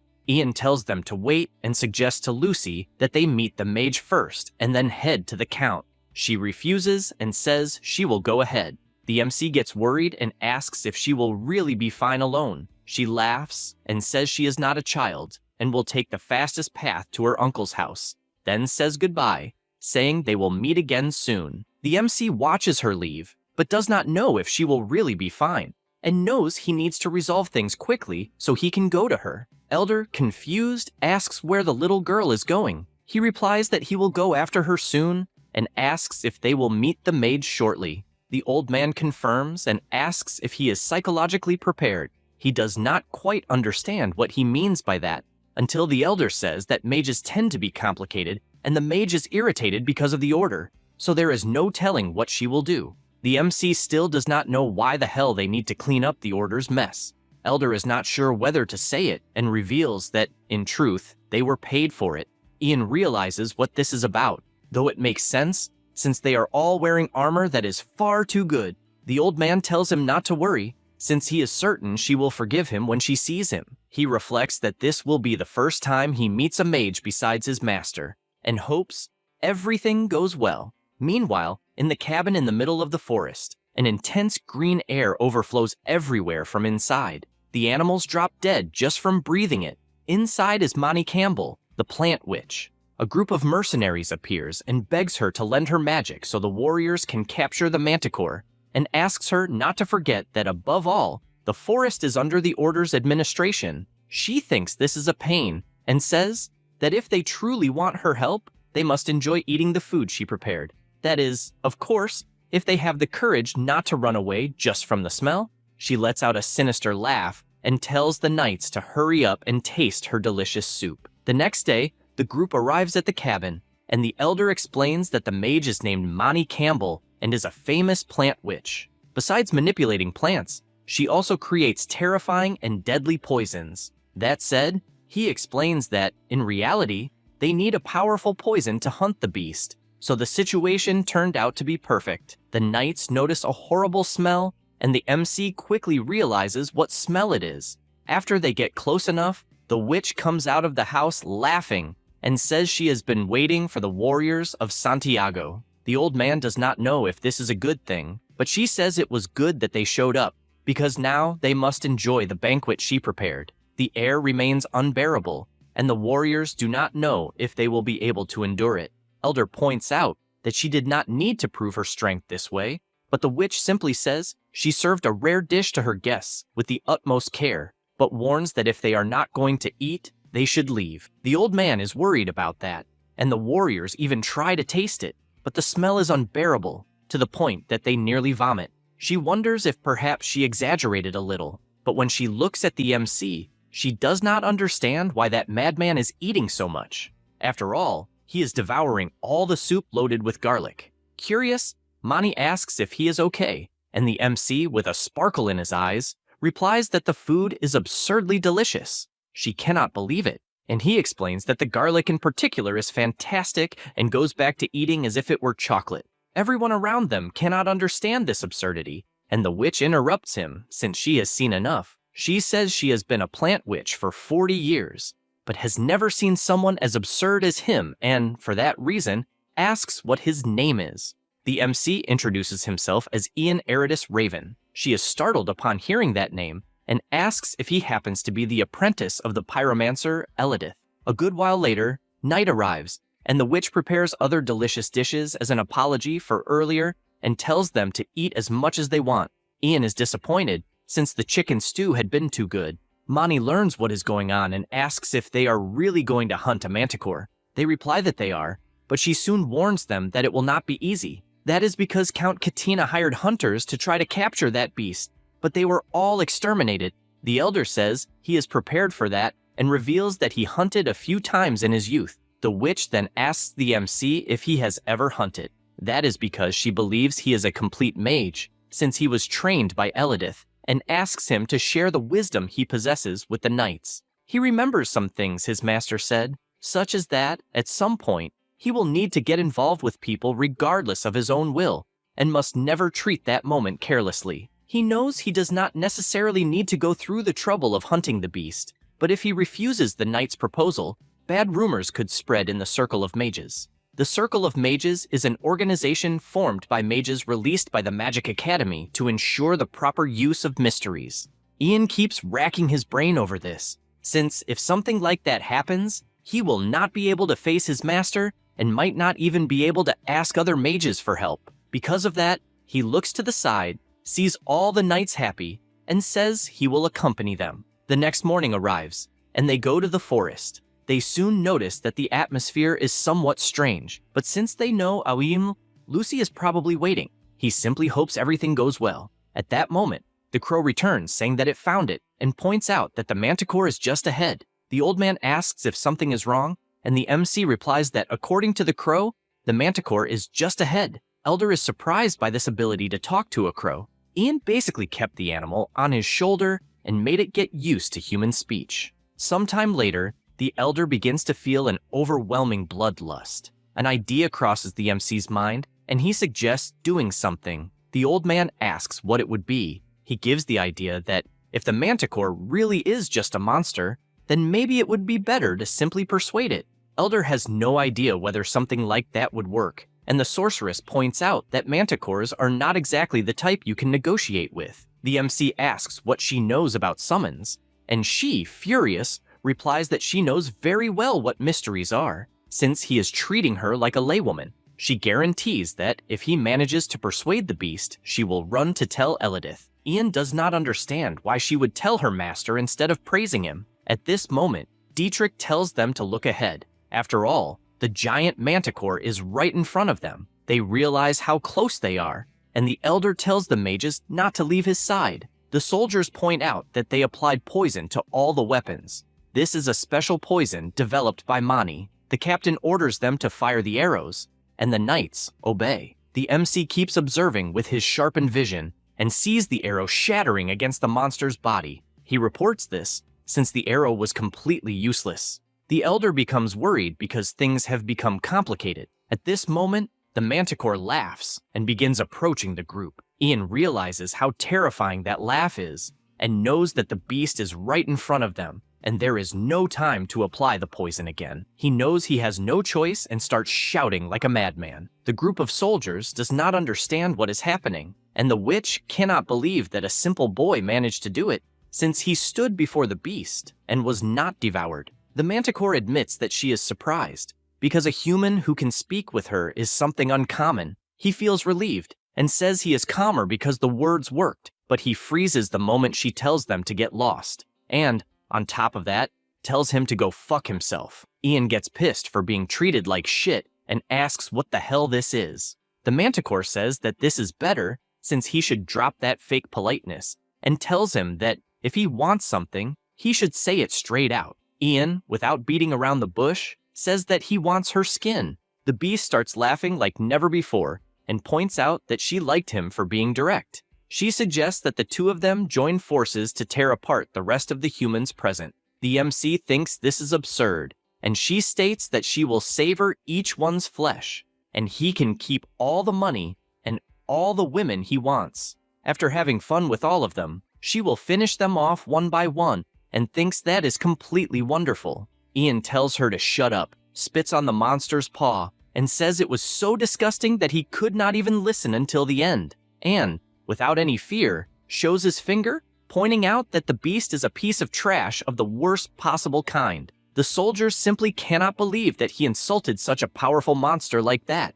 Meanwhile, the manticore thanks him for his words and charges forward, saying that now the MC seems like someone worth killing. Ian is startled to see the monster speaking the language of the Empire, and the witch, seeing that things have become complicated, activates her ability. A flower begins to grow and heads toward the manticore, covering her completely. Elder questions what the hell is going on, and she replies that she merely wrapped the manticore with her ability. The old man says he already knows that, but wants to know why she wrapped the nearby knights along with it. She becomes curious, since things have become far too complicated, and tells them to focus on killing a monster quickly. Elder does not accept something like that, and runs to the other side of the wall of vines. After finally arriving, he shouts, asking if everyone is all right. The soldiers answer that they are fine, but the MC is shocked when he sees that Dietrich is extremely injured. The man apologizes for letting the manticore escape, and the elder tells him not to say nonsense. The MC feels the weight of that scene and becomes furious because everyone did the best they could. He never imagined that he would see someone truly die, and, of all the knights, it had to be Dietrich, and only then does it sink in that this world is a place where monsters and wars are part of everyday life. The deaths he had heard about were only stories, but it is something that is hovering over him all the time. Ian does not accept any of this and goes over to the warrior, crouches down, and says that when he was taught about the Bible, he heard something nice. If you believe from the bottom of your heart and pray, the heavens will open. Dietrich smiles and says yes. The MC releases his energy and asks everyone to pray together. He asks the almighty heaven to see this and says that his #1 fan is dying, and because of that, he wants to know if something can be done. Immediately, a voice says that she is listening, and if it is his wish, then so be it. An even more intense glow appears between them, and the soldiers watch attentively from afar. The MC's hands are glowing more and more, and he simply does not understand what is happening. A voice tells Dietrich to wake up, and he finds himself before a beautiful castle, until a woman in white approaches him while flying. He asks if, by any chance, she is the goddess, and immediately bows, with her saying that she is happy to see him. He believes that, if the goddess is before him, then that means he is in heaven. She points out that he still has things to do, and asks him to spread her will further. He must help the weak, granting them happiness. In addition, he must also help the Apostle Ian, because that is her will. Suddenly, he opens his eyes, and the soldiers ask if he is all right. Dietrich tries to process where he is, and the MC asks what it feels like to come back from the dead. Instantly, Dietrich clings to Ian's hand, crying, and says that he was saved by the greater being thanks to him. Ian thinks about this, and believes that if he was able to use the sacred arts because the goddess of the divine order lent him her power, then basically, the guy is not wrong. But curious, he asks how he knew that, and whether the goddess said that he needed to be saved because he had many things left to do. Dietrich remembers that those were the exact words said by the goddess, and becomes even more impressed with the MC, to the point of bowing before him, the apostle sent by the gods. The knights continue watching, since they did indeed witness their friend being saved by Ian, but calling him an apostle of God is an exaggeration, and they believe he must be hallucinating. The witch admits that young people are extremely energetic, especially with one on the verge of death. Elder wastes no time, and suggests going after the manticore once again. They agree, and the MC says that he will send his crow to go ahead. The old man asks if the animal will be fine, since the monster is dangerous. Ian says not to worry, since everything will be all right. Despite that, he clearly remembers how the beast is an uncommon bastard and warns that they need to completely eliminate the monster from the face of the earth. At this moment, the village is in chaos. That is because the manticore is attacking everyone in her path. People run in desperation, and the old man breaks free from his son, who panics upon seeing his father before the giant monster. Even though he is afraid, the man points his pitchfork at the monster and tells her to leave everyone alone. The manticore laughs and asks if, by any chance, the person on the ground is his father. The man is startled, since a monster can speak the human language. The beast makes an offer that, if he kills his own father lying on the ground and hands him over, she will spare the lives of the other humans in the city. The man, even while dying of fear, replies that he will never accept such an absurd thing. The manticore laughs at that and tells him to die already, since there is no deal at all. At this moment, an arrow flies toward the monster and hits her eye directly, this time causing damage. Elder appears running and knocks the monster away with his sword. He orders the sacred knights of Santiago to prepare for battle. The warriors immediately get into position in front of the monster. The manticore comments that they are probably dying to get killed until the MC appears, calling her an idiot.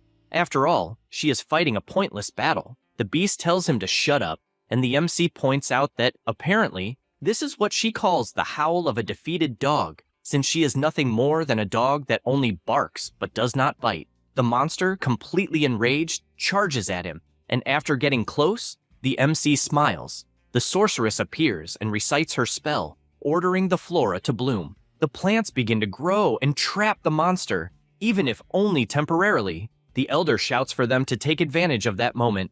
They grab their canteens and throw gasoline on the monster. The manticore screams that these cheap tricks are useless, but the MC, already out of patience, activates his ability and engulfs the monster in an infernal flame, which becomes even more powerful with the gasoline thrown on it. With everything resolved, they go to the center of the city, and the citizens thank them, since, thanks to the Order of Knights, they managed to bring peace to the city. Ian is just watching, seeing that he is not getting any credit at all, and his crow, with a pitiful face, asks why its master is being left out. He imagines that people must be scared because he turned the manticore into a ball of fire. At that moment, someone calls out to him. The man and his father thank him for saving them, and Ian says it is all right, but deep down, he knows that he did not do it just to be thanked. Elder also goes over to him and says that he was impressed, since they were only able to deal with the manticore thanks to him. Ian feels embarrassed by that praise and says that he only did what Mani told him to do, and also asks him, please, to raise his head. The elder is surprised, since it is rare to see someone so humble with such incredible abilities, and he knows that he will certainly captivate the nobility and could very well become someone truly great. Soon after, some guards appear, asking if they were the ones responsible for dealing with the manticore. The elder confirms it, but asks who they are. They apologize for the late introduction and answer that they are knights belonging to the castle, and say that, if it is not an inconvenience, they would like them to accompany them, because Count Katina invited them to visit him. After arriving at the place, they are welcomed with a delicious banquet. The Count says that they are all incredible, and that, if the castle had knights as incredible as them, the kingdom would be different. Then, he points to Mani, saying that, since they are allies, he will no longer bother her. After that, he turns to Ian, since he heard about him from Lucy, but is shocked to see that the MC is not even paying attention, since he is more focused on the food. He realizes that they are looking at him and asks if something happened. Katina simply cannot believe how someone can show such an attitude before a count. The MC realizes that he is being impolite and apologizes, since the food was delicious and he could not hear anything. The Count understands and says that he heard that he took care of Lucy, and because of that, he gives him a chest as a gift. He thinks the shine is far too strong and cannot believe that he is receiving a golden magic scroll. The moment it is torn in half, the magic of the scroll is activated. He takes it in his hand, finding it far too incredible, and his surprise grows even more when he sees that every sentence on the scroll seems to be high class. Katina asks if he liked it, since he prepared it especially for him. The MC thanks him for the precious gift, and the Count says it was nothing, since he brought his niece back safely, and without dragging things out, he calls for her. The girl opens the door and appears in a completely different outfit, which nearly makes Ian spit out his food as he tries to understand what that appearance is. He tries to understand where the hell that hat came from. Lucy takes a deep breath and asks if Ian is doing well, since it has been a while since the two of them saw each other. He answers that he is, and the old man realizes that the two of them were not siblings and wonders if by any chance it might be a deeper romance. The MC answers that it is not something like that, since there were some circumstances behind it. The Count calls his attention once again because he has a proposal to make and says that he is preparing to avenge his niece, so he wants to know if he would be willing to lend him the strength he possesses. The MC begins to understand the real reason he received a golden scroll, although he did not imagine that he would have to risk his life on a battlefield. After all, he only needs to provide support with magic, just like he did against the Manticore, and if everything goes well, he will be able to receive double the rewards from both the Count and Lucy. With that in mind, he answers that, as a humble mage, he is happy to help. 3 days later, still at the castle, the Order of the Knights of Santiago prepares to leave, and Lucy apologizes because the Count cannot appear since he is busy, but assures them that once the group visits the territory of Tarion again, they will be treated very well. Elder says that he is looking forward to it. The MC just keeps watching, since the number of knights has decreased significantly after they were convinced by the Count using money. The old man thanks Ian for everything and says that once he has time, he could visit Trifar Island, since he will show him some mysteries that may interest him. The MC is confused, since he has never heard of that island. The elder explains that it is an island floating in a sea of coral, and that, if he says he is there to see the Savior, everyone will welcome him gladly. He asks if Savior happens to be his real name instead of Elder. The old man assumes that there is no longer any reason to hide it, and reveals that he is the savior of the Orcus family. At that same moment, Lucy understands who he is, and asks if he really is the savior of the White Wolves. He is pleased that she recognized him, but the MC has no idea what that title is. She cannot believe such an absurd thing, and explains that the White Wolves are a group of mercenaries who operated directly under the orders of the former emperor. To the leader of that group, the emperor of that time granted the honorary title of Swordmaster. Having said that, she points out that the person in front of them is none other than the Swordmaster.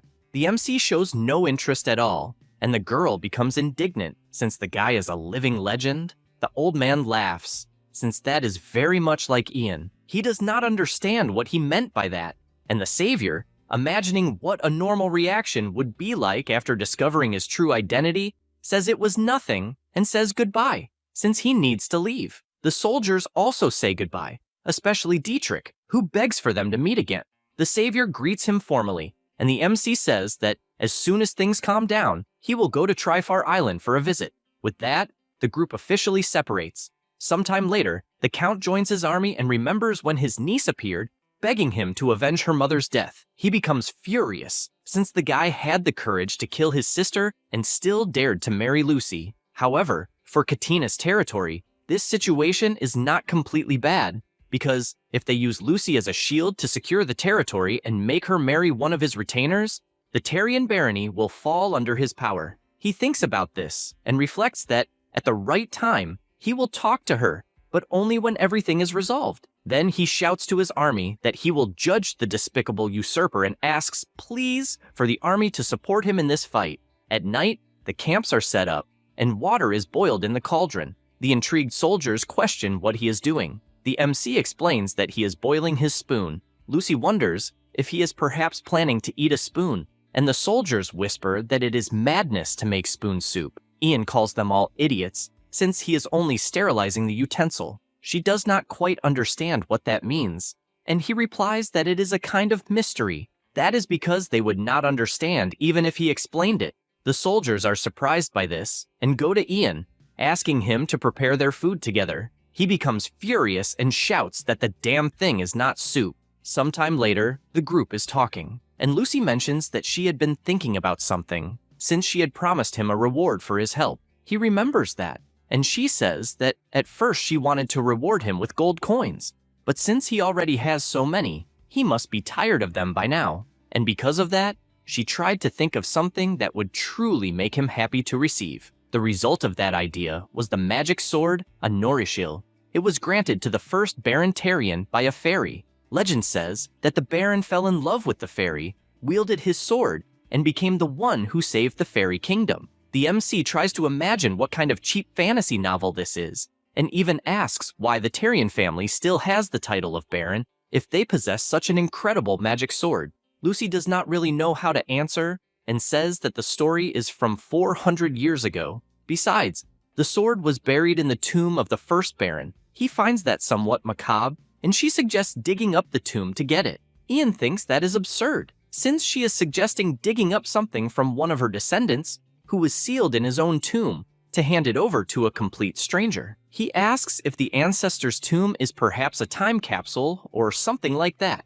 She does not understand the question, and he says that, from what he noticed, the magic sword is valuable and would probably be better used for the good of her house. After all, it is much better than being used forever by some guy who will only brag that he became a baron. She becomes sulky, since he never accepts anything gladly, but says that she is extremely grateful for what he did for her and that this is a reward worthy of that gratitude. Irritated, she shouts that this is the reason she is offering her precious treasure. Having said that, she calls him an idiot and leaves. The MC acknowledges that he exaggerated a little, and at that moment, a soldier approaches, reporting that the Count wants to ask for a favor. Meanwhile, in the city, a man is defending his territory from several thieves. The guys laugh and tell him to hand over 3 chickens, since, if he does that, they will be kind enough to leave him alone. The soldier points out that they are about to go to war and cannot fight on an empty stomach.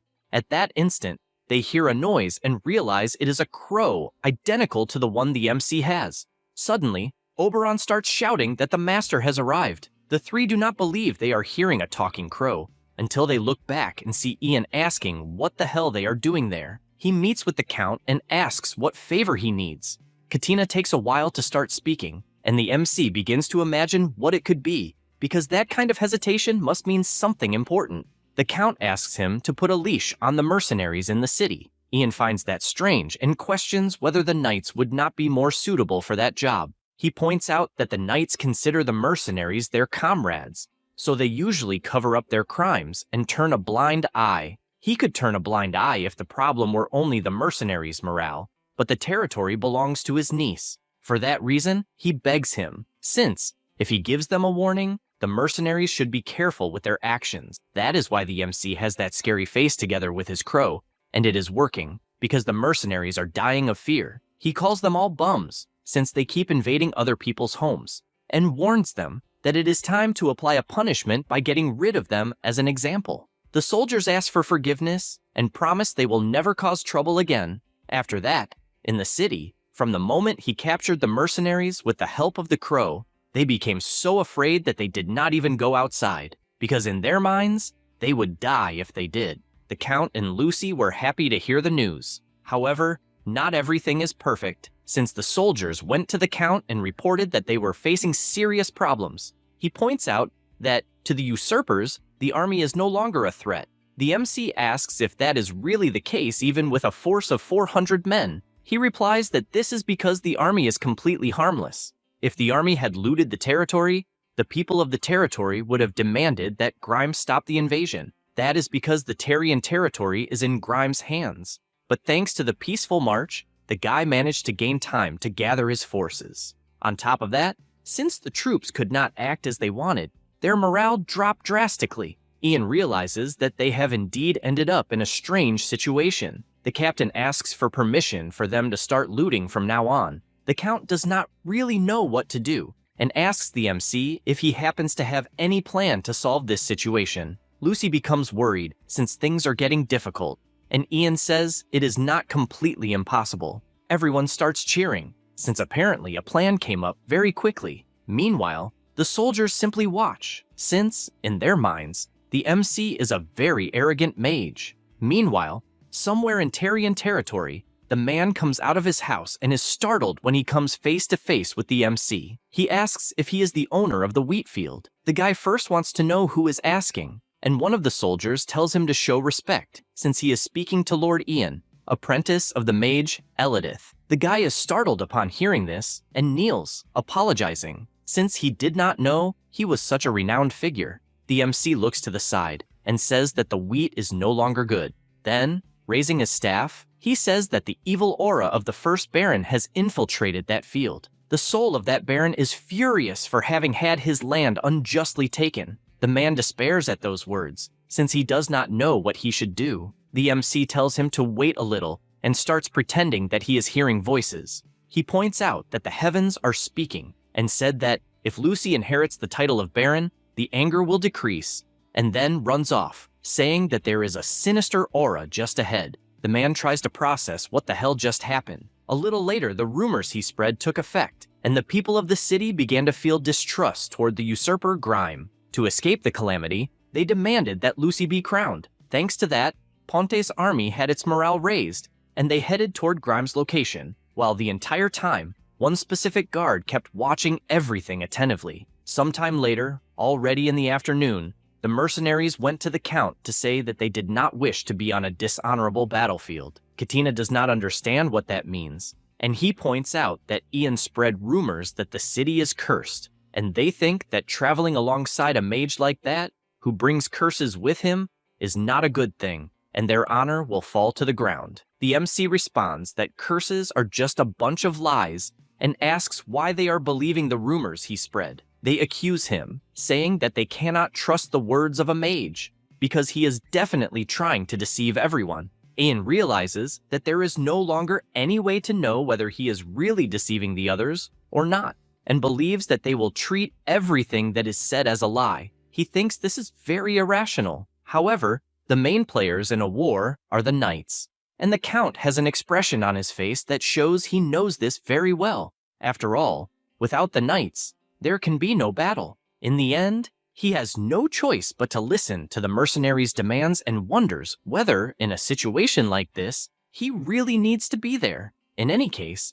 he tells Ponte that there is no need to worry and withdraws, since, if his presence is unpleasant, then he will gladly leave. But before that, he gives a warning, saying that no matter what happens from that moment on, they should not even dream of asking for his help. Lucy runs outside, asking him to wait, and she apologizes, since the knights started picking a fight out of nowhere, and to make things worse, her uncle was so stunned that he could not even intervene. He understands all of this, and even feels a little better, since he can see the sincerity in her apology. Then, he tells her not to worry, since he is not angry. After all, it is not as if leaving the battlefield would cause some huge disaster, especially because he cannot imagine finding some mystery among so many corpses. She keeps crying, since he lost the chance to make his name shine, but he only smiles, places his hand on her head, and says that he does not care about his name. As long as she gets the sword she promised, that is already enough. Lucy gets emotional and guarantees that she will give him that magic sword,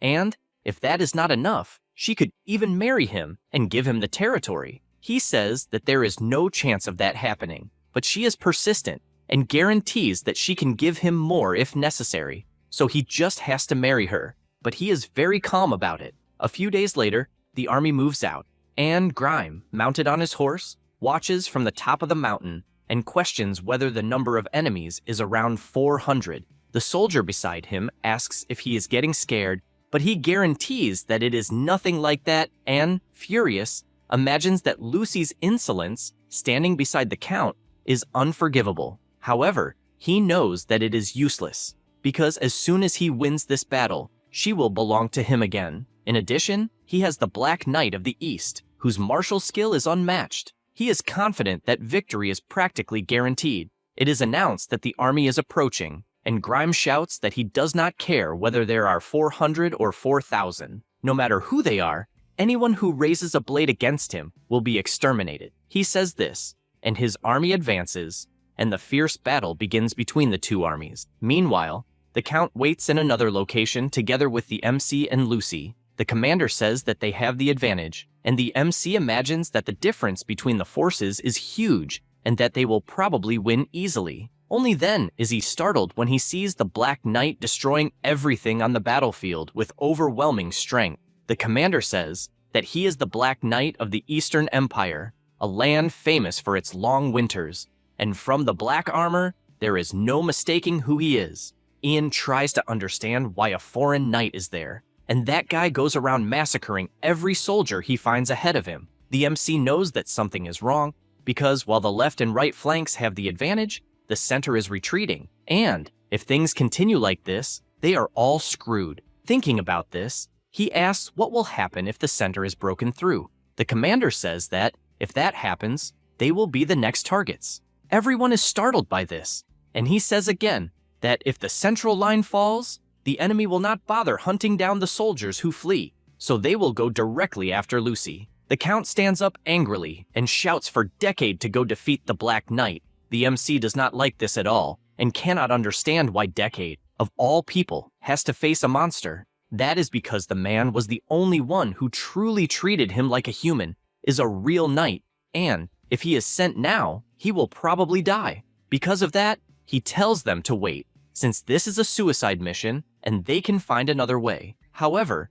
the knight says that he will obey that order. Ian cannot believe this absurdity and asks what he is thinking. He responds that he will simply follow the Count's orders and stop the enemy's advance. The MC knows that there is no way to stop someone so strong and shouts that this is certain death and that they should be focused on retreating with the Count.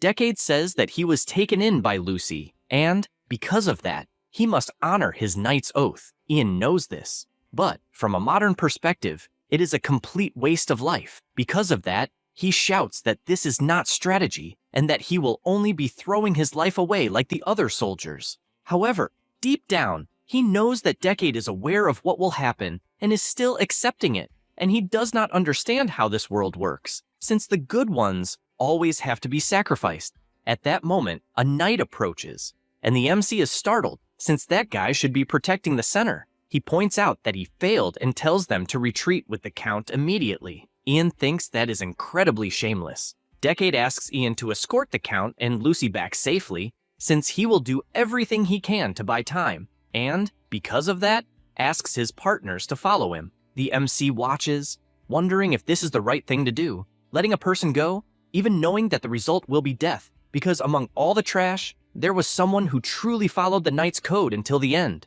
A war started by idiots, and Decade will be the only one to pay the price. Lucy sees the MC frozen and asks what he is doing.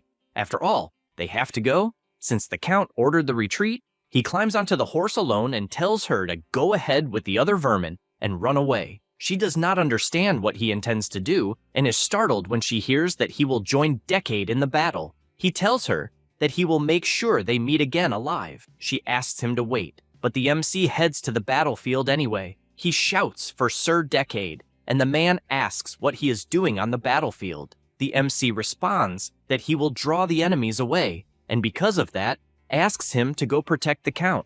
Decade refuses, since a boy could not face them alone. He tells him not to worry. After all, he is a mage and can manage. The captain notices that look and is pleased, since it is definitely not a bluff. He says that apparently worrying for nothing, and seeing the army approaching, says he is counting on the MC's power. With that said, they return to ensure the Count's safety. At that instant, a dagger flies past Ian's head and hits the tree beside him dead on. The group panics, saying they are going to die, but the MC tells them to calm down and figures he should lure them toward the side of the forest, following that strategy. Sometime later, as it is already getting late, the soldiers begin searching everywhere, and when they see someone on horseback, they question what that is. It was Ian reciting a spell, and they do not understand what the hell he's muttering. He tears the scroll, and a colossal bolt of lightning falls into the forest, striking exactly where the soldiers were. With this victory, he feels relieved, since he at least solved things temporarily, but his biggest concern is whether Decade managed to meet up with the Count. After all, there is no way the commander could be defeated by a few ordinary pursuers. He returns to make sure of that, and the Black Knight watches, hidden behind the trees. The Count's escort continued fleeing at full speed, but the enemies soon appear behind them. The commander orders them to shoot the arrows, and the shots hit some soldiers, as well as Silg, knocking the fat man to the ground. The Count stops when he sees his escort defeated, but Silg gets up, since he still has not given up, and tries to hold back the pursuers alone, but he is soon hit and falls like a banana to the ground. Lucy panics, not knowing what they can do, and the pursuer warns that it is time for them to surrender quietly. However, Silg gets up once again and steps in front of the two to protect them. The archer asks if he happens to be a monster, and this time the arrow heads toward the Count, knocking the old man off his horse. Lucy starts crying and asks him to hold on firmly, but there is not much to do except keep crying. The pursuer thinks it is a pain, since the Count really died, and the captain had ordered him to capture him alive. He no longer cares about that, since there is nothing he can do, and he will at least capture the girl instead. He orders his troops to capture Lucy, and the soldiers immediately charge at her. Once again, Silg steps in front, telling them to stay away, but he is struck by a fatal attack to the chest and falls to the ground without even reacting. She refuses to be sold to Grime once again, and because of that, begs the MC to save her. At that instant, the spell of darkness appears before her and surrounds everyone around them, leaving them unable to see anything. She panics, since she cannot see, until the MC appears, pulling her onto his horse. She finally sees that it is him, and Ian asks where the Count is. She laments, since her uncle died. The MC cannot believe it, and asks if she is hurt. She says no and thanks him, since she is alive thanks to him, but asks what happened and where Decade is. The MC says that he was supposed to have met up with the Count, but believes something went wrong. Even so, he tries to cheer her up, since the night is probably fine and they should go to the river. After all, they need to shake off the Black Knight who is pursuing them. As soon as he thinks that, Lucy gets startled because that guy is right behind them. The knight slowly approaches, and the MC knows that if they are caught, it is game over. The man gets straight to the point and tells him to hand over the girl. The two worry about the situation they are in, and the MC points out that that guy's employer is complete trash. The knight replies that it is none of his business, and this makes Lucy furious, since Grime killed her parents and stole the territory, and a person like that deserves nothing less than death. The Black Knight regrets it, since he only does the job for money, and leaves. As a final warning, he tells him once again to hand over the girl. The MC gets a little closer and orders him to jump. The enemy's horse becomes alert and obeys the order to jump. The knight does not understand what is going on and jumps off the horse, which runs away from that place. He asks what the hell he did to the animal, but Ian wastes no time and activates his other ability. However, this time, he does it in the river and creates a huge wall of water that heads toward him, forcing the Black Knight to flee from that tsunami. They approach to see if the enemy was really defeated, and the MC is not sure whether the guy actually died. However, he becomes interested in the armor, which is incredibly cool, and even considers taking it. But he knows that, knowing his luck, some psychopath might stab him in the back while he is wearing it. Still, he sees no better option, since the armor should be his and not someone else's. He starts by removing the helmet, and the two are startled to see that, in truth, the knight is a woman. They light a campfire and leave the woman tied to a tree, until she wakes up and sees the two sitting calmly. She starts shouting, asking for the armor, and the MC simply says he disarmed her. After all, he does not know her well enough. Barenka thinks it is awful that she was seen like that by the enemy, and Lucy teases her, saying it serves her right, and warns that going so far while dressed as a man just to fight could only come from someone who likes adrenaline. The MC realizes that Lucy is very sharp with her words. Then again, in this world, wearing clothes of the opposite sex is the greatest taboo. In other words, a guy dressed as a woman would be arrested instantly. The princess tells him to wait, since very soon the rumor that the Black Knight was just a woman in disguise will spread throughout the entire kingdom. Barenka asks her to at least protect her honor, but Lucy does not care about that, since a mercenary would have no honor and is as rotten as an ordinary thief. These insults begin to irritate the blonde, and Ian tells her to stop provoking her, since it is obvious that she is saying that because she is nervous. She denies being nervous, but the MC touches her, since she is trembling a lot, and tells her to rest, because he will handle the situation. She apologizes and goes to sleep for a while. He notices that they are finally alone, and points out that the Black Knight is making a scene over nothing. She disagrees and says that, apparently, he does not believe in the Church of the Celestial God. Ian does not understand that and says that, actually, he is a believer, although he does not know what that has to do with anything. She is surprised by that, since he is saying he is a believer, but sees nothing wrong with a woman dressing as a man. He points out that there is nothing wrong with that, since men also dress as women, but she does not believe such an absurdity, since she sees no sense in it. The MC mentions video game cosplays, which basically have guys dressing up with bunny ears, but she does not understand what the hell he is talking about. The MC tells her not to blame herself for it just because her secret was discovered. She admits that he is quite strong and the most eccentric mage she has ever met. Because of that, she demands treatment worthy of a knight and tells him to untie her. He replies that obviously he will not do that, especially because he does not trust her. Barenka rebels and shouts that she has already sworn on her honor as a knight that she will not attack him, but he does not care about that, since she has not even said who the hell she is. She gives her name and says she is from the Metz family. She explains that her homeland is the county of Wince. It was a barren strip of land on the eastern border of the empire. As the eldest daughter, she was trained in swordsmanship from a young age to become the heir, but when her father died, her mother made her younger brother the head of the family. She ended up fighting with everything she had to recover her rightful place, but lost in court and was exiled. The MC interrupts and asks if that does not mean she should be imprisoned, and he does not understand what she is doing outside. She simply replies that she ran away, and he does not believe that absurdity and asks what will happen if they catch her. Barenka says that will not happen because she is going to the kingdom of Roxlan. He asks about that place, and she explains that it is the kingdom where her father served as a knight when he was young. So, if she shows up there as his daughter, the people will probably welcome her. He says he understands and thinks it is way too foolish to believe that a place will simply welcome her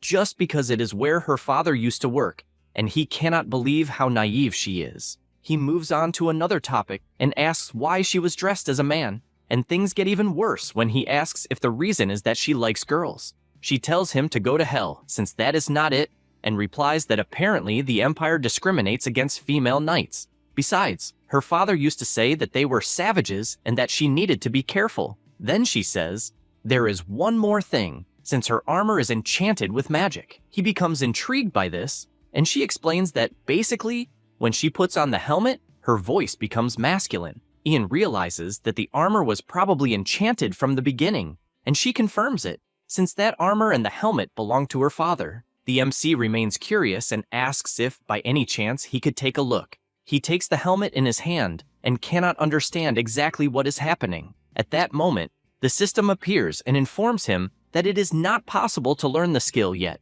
He must witness a more defined mystery to acquire a new skill. He realizes that it is a mystery different from the ones he knows. Another notification appears, saying that an achievement has been blocked. He must witness a new mystery and gain 50 bonus skill points. With that, he currently has 550. He is pleased to see that he has already gathered a good amount of points and decides to check if there is any good skill to get. One in particular catches his attention. It is the necromancy skill, which is at 30% progress and is the ability to communicate with the dead. He cannot believe that this is the new mystery he has just witnessed. He calls Barenka and, as she approaches, reveals that she is apparently being haunted. The girl panics, since he suddenly said something that bizarre. After that, already in the morning, the three are gathered, and the MC hopes that a girls' fight does not happen there. Barenka calls the MC and asks if, by any chance, it is dangerous to use the helmet based on what he understood. He replies that he does not know,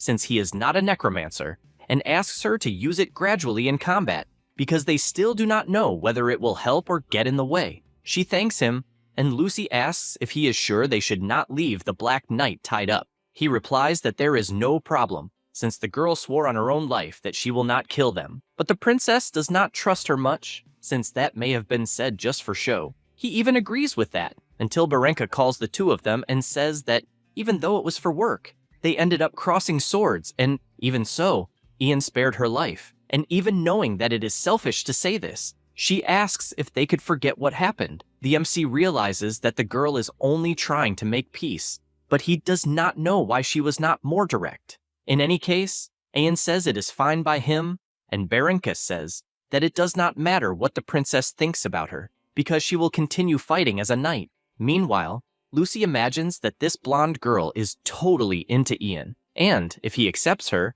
she will probably become a strong ally. With that in mind, she apologizes for the careless comments from the night before. Berenka also apologizes, and the MC finds it very strange that the two made peace so quickly, since it does not seem like Lucy at all. The knight thanks him for his generosity and states that she still needs to repay Ian for saving her life, so she says that she has no other choice but to pay with her body. He does not understand what she means by that until she kneels and says that until the debt is fully paid, her sword belongs to him. A silence lasts for a few moments, and the MC asks if she even knows him. She replies that she does, since he is a mage, but his question is whether she even knows where he is going. She says it does not matter, since she will travel with him until she pays this debt. He thinks about it and does not know for sure what he should do. He imagines that mages are weak in close combat and that it would be bad if a villain appeared, and if there had been a knight like her in the war, the result would have been different. Thinking about this, he smiles, calls out to her, and says that from that moment on, he is counting on her to help him. That's all, folks. If you enjoy the video, subscribe and hit the bell. Thanks.